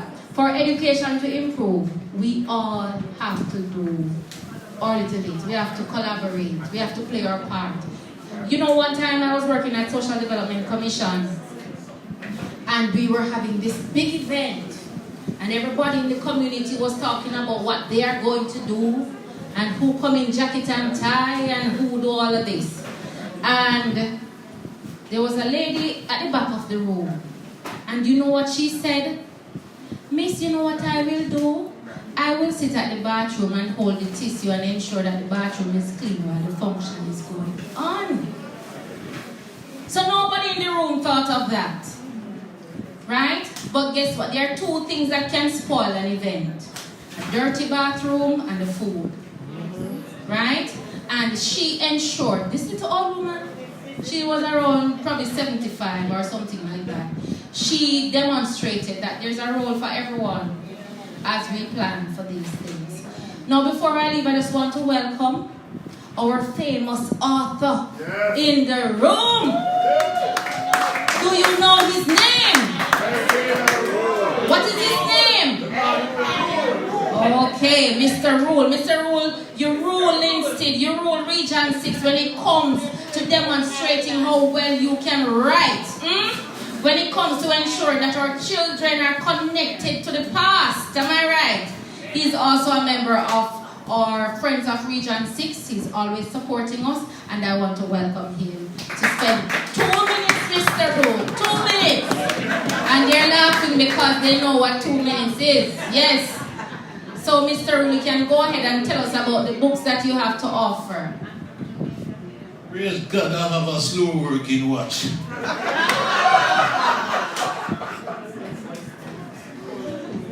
Regional Director, MC, ladies and gentlemen. I watch this slow working, don't look at me.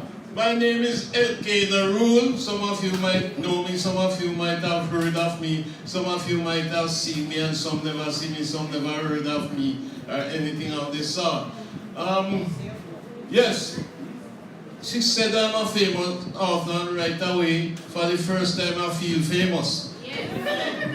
No, yes, I said my name is Elkanah Rule, but somebody, for the purpose of storytelling, somebody is calling me Uncle Zeddy. That is Dr. Euphemia Robinson, and that I should use that name for storytelling, Uncle Zeddy. So I'm going to use it. Now, I want to thank my colleagues in the teaching profession. You know, I should say my children because I started teaching in 1965. Not even children, grandchildren. Right.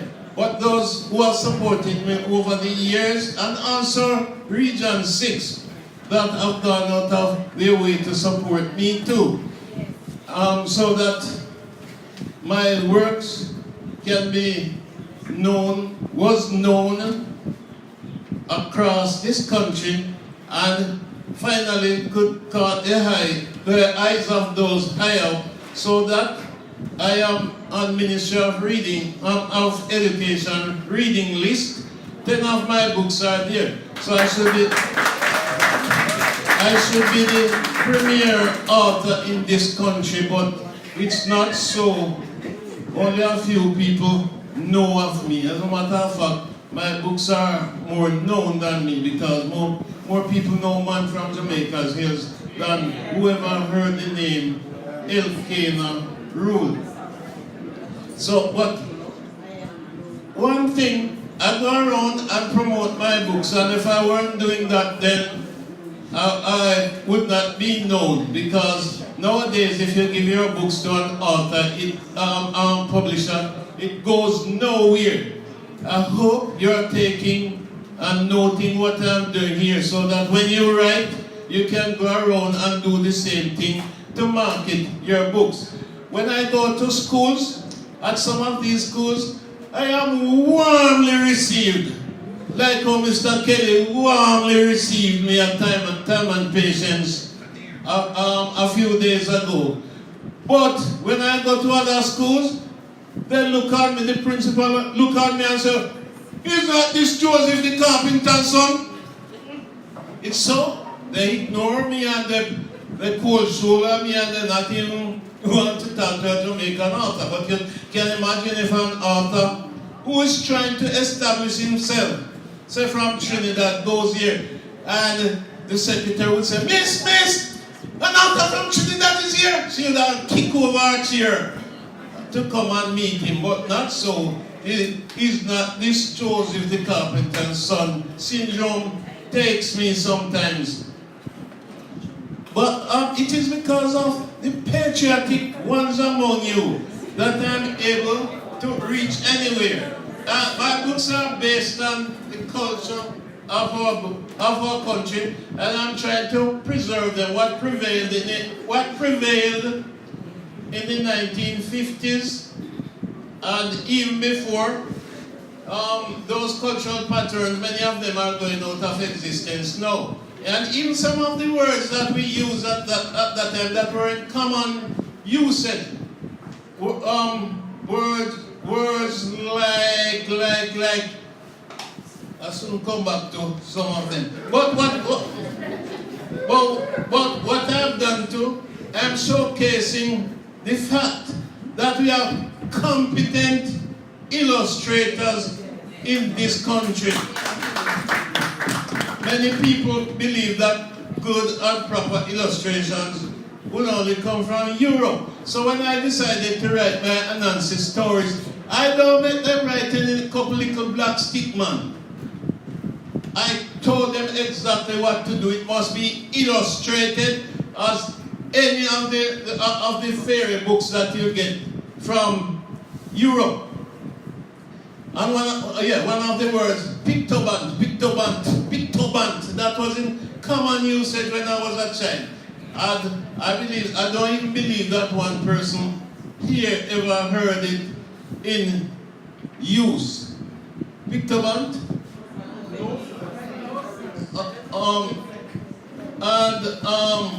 Curmudgeon. Well, curmudgeon is a proper English word, only that we are not aware of the spelling of it. It's Curmudgeon. Right, so it's a proper English word, but it was more in common use when I was a child. And there are more of them going out of existence. So, with your I want to write more Nancy stories for our future generation, but I can't without your assistance, and I'm very pleased at the assistance that some people have been giving me over the years. And when I go to most schools, as I said, I am warmly received. But don't believe that you're going to go through the world and no meet up one bad dopey one day. And that's what happens to me sometimes. So I come today to ask you to continue to support me. It's only 2 minutes, I could tell you something more, but slow as my watch working, it's creeping up to the 2 minutes now, so I think I'll have to stop. But I want to thank Mr. Kelly again for the nice few commercial words that he has put in on my behalf. And I am soliciting the support of all principals inside here. My mega books are based on reality. They were a real person. For example, Frank used to attend your school when I attended that school in Man from Jamaica's Hills. Frank is a past student of your school as well. I'm not going to tell you his right name because he wanted to sue me, but because I didn't put his right name. So, ladies and gentlemen, what I say I come here to ask you for your support. So, I have a lot more to say, but the 2 minutes running out. I only have a couple of seconds, so I'm not going to utilize it. Thank you very much.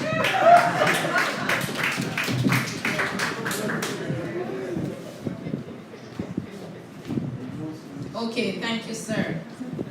All right. Now, most of our children, the officers here, most of our children, we gave these books to our children. So they're very familiar with it. And we want to ensure that we continue the legacy. And one of the things that we have realized as a ministry is that the persons who are teachers, who are administrators, we don't write.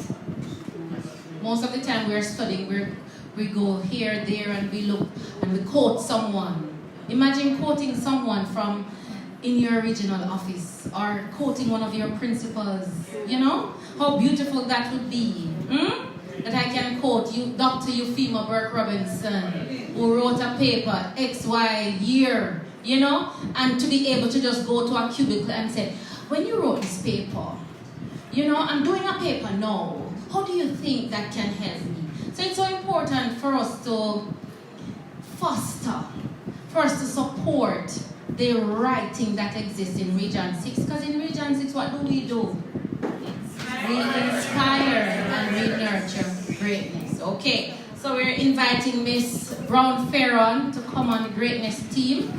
And she's going to just tell you a little bit about what she's doing and how she's going to support not just QEC 53, but she's going to advertise the things that she has to offer. Thank you very much. Thank you to Mrs. Clara Creed and to members of the podium, and everyone that joined today, good afternoon. Thank you so much for being here. Thanks to Mr. Morgan and to Mrs. Huntley for inviting me to be here. Now, Farron's Explicit Photo Studio is proud to be partnering with QEC 53. We're grateful for being able to be the company of choice to do your items here for your function. So beautiful shirts that you're wearing, nice white shirt looking so exquisite.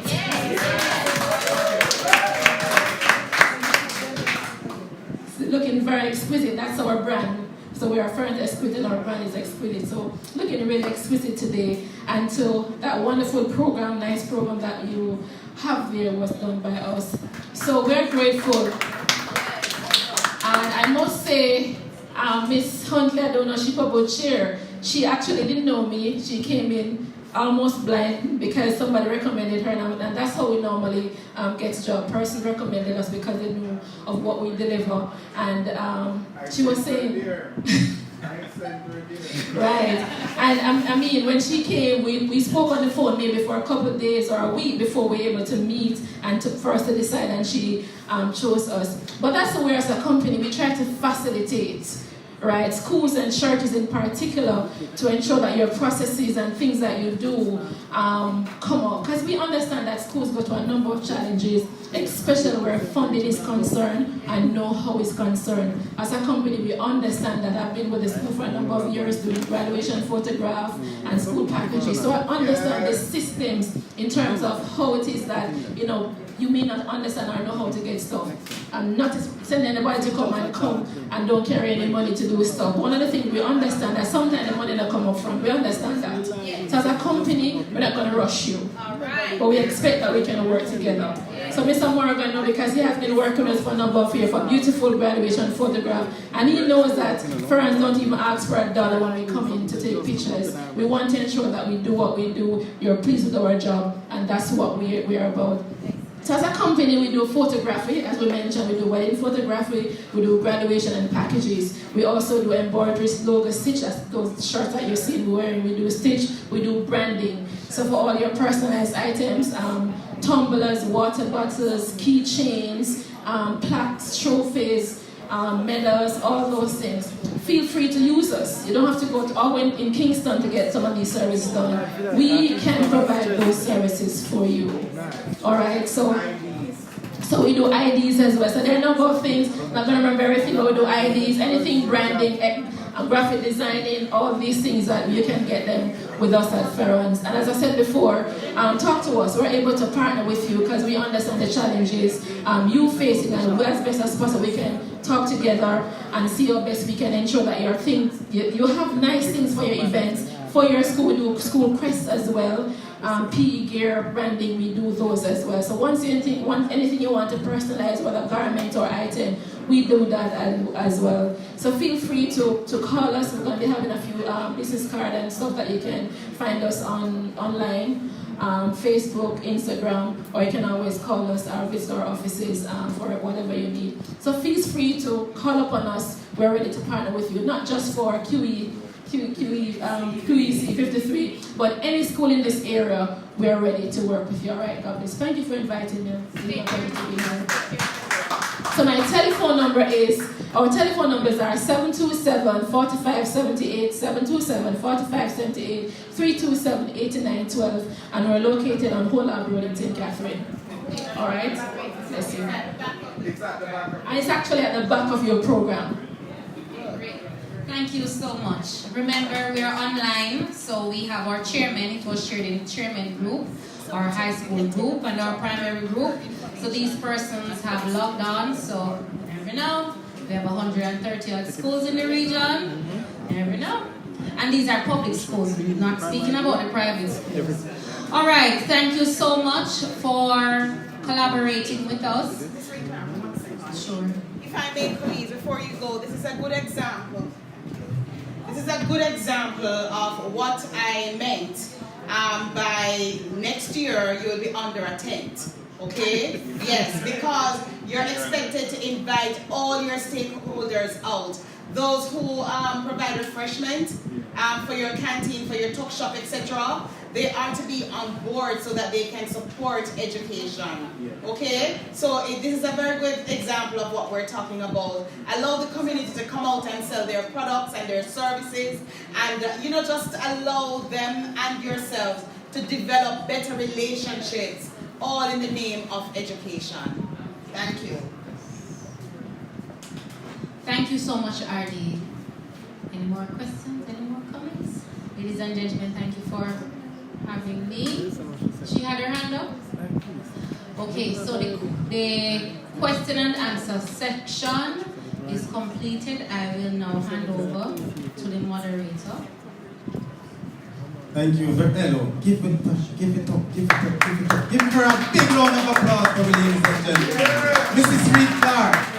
She has provided us with our third and final lecture. And so, what you can imagine your notebook this afternoon, ladies and gentlemen. If you need more papers, additional sheets, we'll gladly provide for you. But again, thank you again, Mrs. Reed Clark.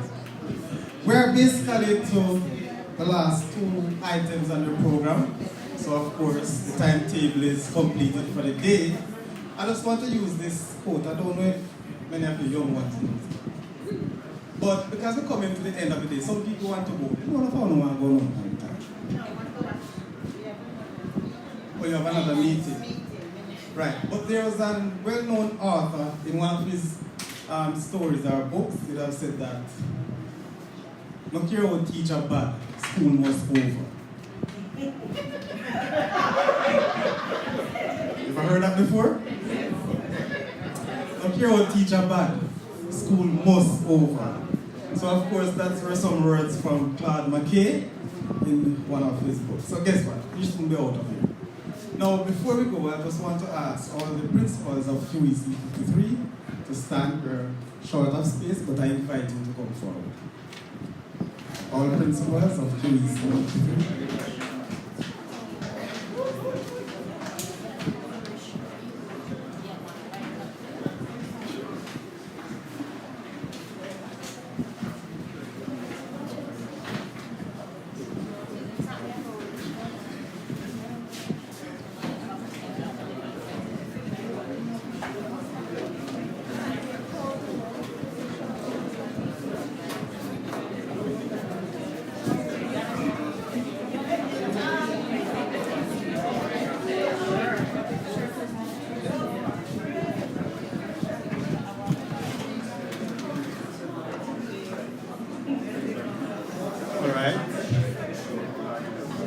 So I present to you, even though they were introduced earlier, or we were introduced, this group here.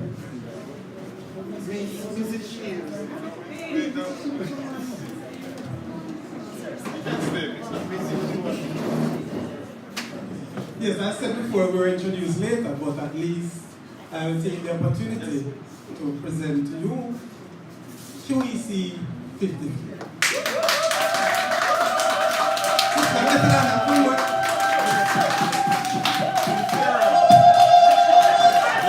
Listen, that's the shout out you want to hear. It's fair and it's good, Yes, I come around, I send for the camera. Yes, send for the camera. So while we please hold on, I have to talk. Alright, so No, we're not ready for yet. we just want to present the principles. Yes.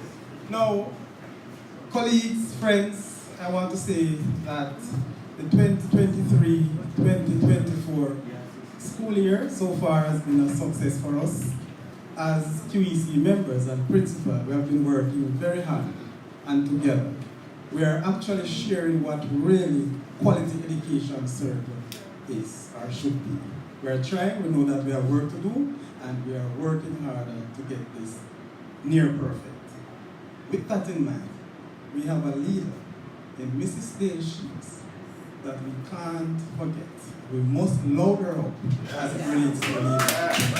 Mrs. Sheets, so now we invite Mrs. Sheets.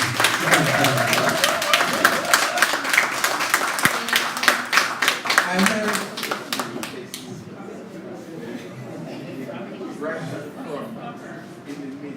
so I must say too chairman, I felt real good.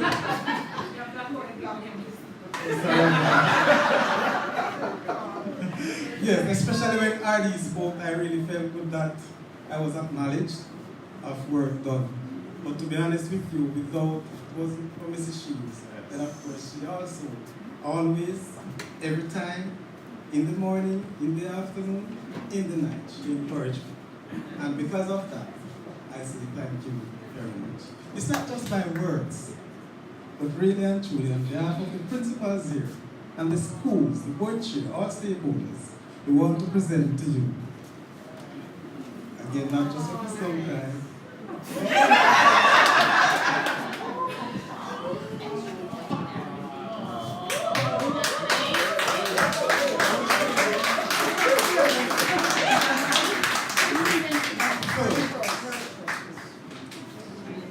It says, QEC 53, Excellence Award, presented to Mrs. Christine Day Shields for her invaluable contribution to the growth and development of QEC 53 over the years.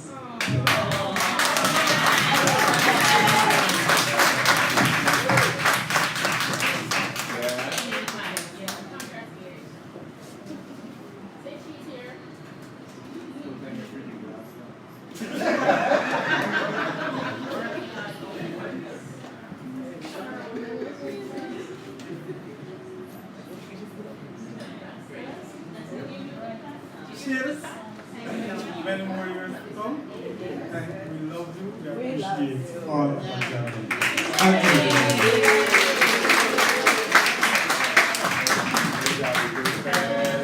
She's a jolly good fellow. She's a jolly good fellow. And so say all of us. And so say all of us. And so say all of us. She's a jolly good fellow. She's a jolly good fellow. She's a jolly good fellow. And so say all of us.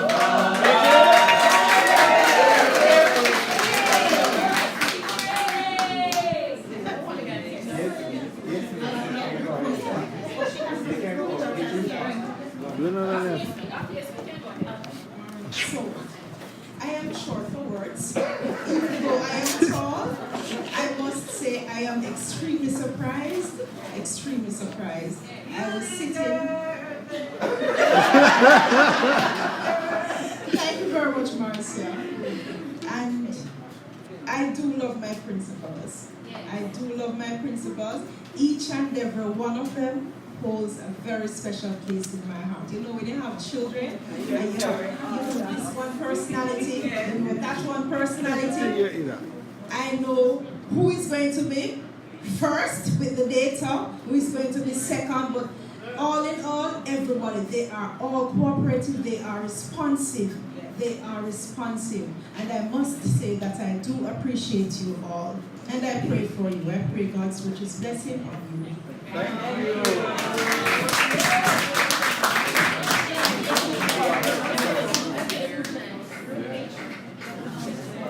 Mrs. still have that more picture? No, sir.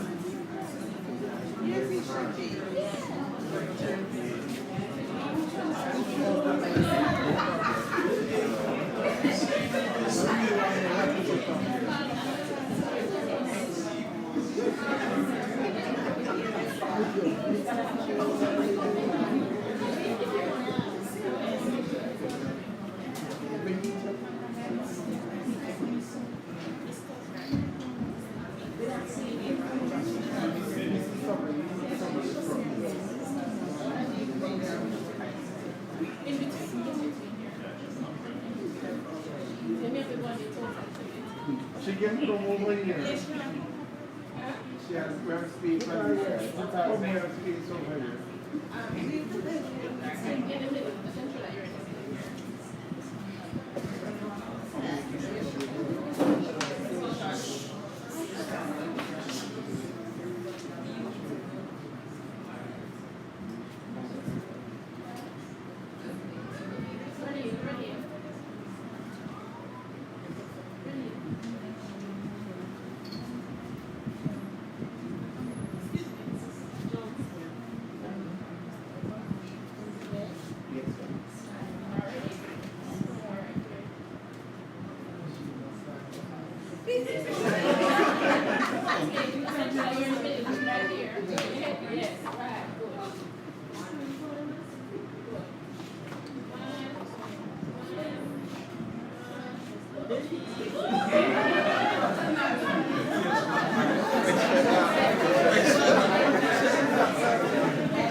Well, my friend.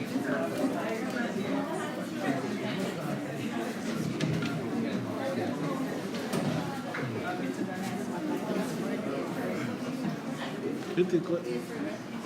Miss, we got you.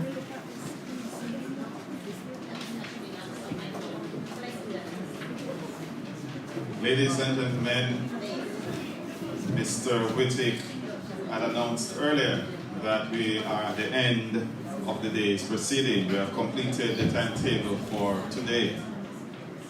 Throughout our conference, let me hope that we will keep in mind the profound impact our decisions can have on the lives of those we serve. Let us remain open-minded, respectful, and proactive in our approach, recognizing that by working together, we can achieve far more than we ever could alone. And so, I am confident that through our collective efforts and unwavering dedication, we will navigate the complexities of education with resilience and determination, paving the way for a brighter and a more equitable future. I want to thank you for your commitment to the importance of this cause, and we look forward to productive discussions ahead.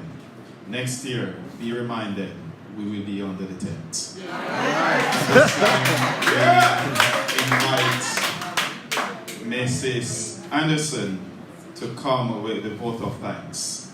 Mrs. Georgette Swell Anderson from the Top Hill Primary School.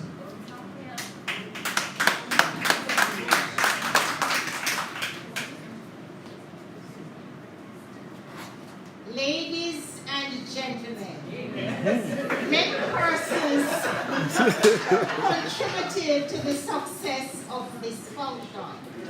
To those persons, I now say thanks.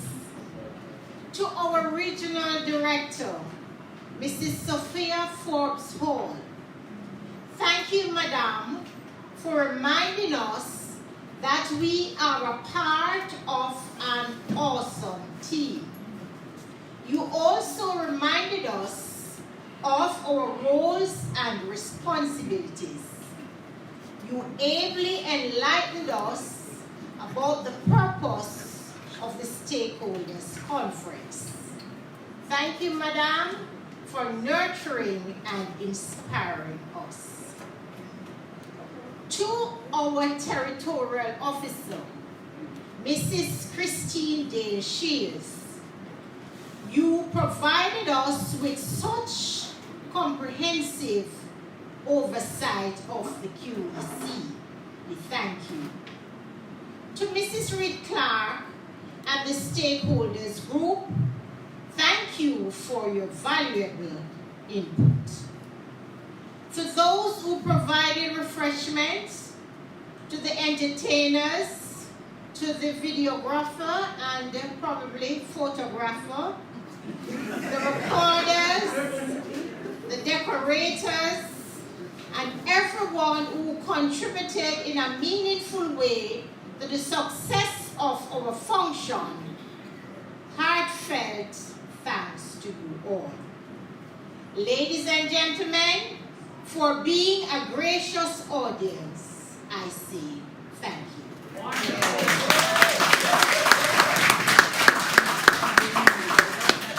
To bring our program to complete end, I invite us to stand together as we sing our national anthem.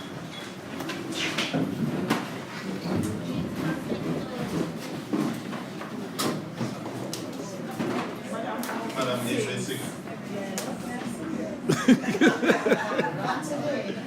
Alright, after 2, 1, 2. Eternal Father, bless our land.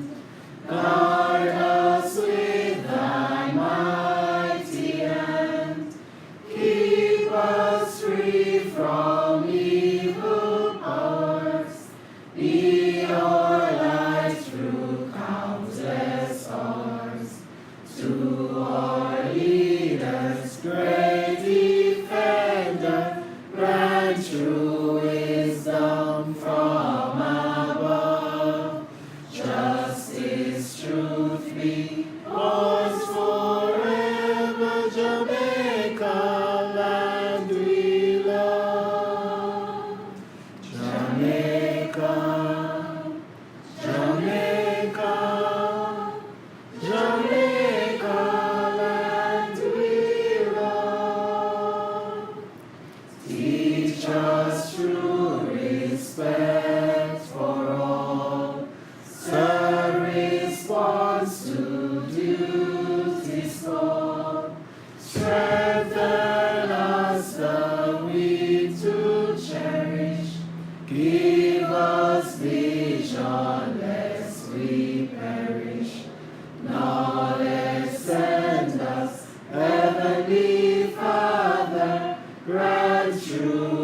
Ladies and gentlemen, before you go, we have lunch, and the menu we have here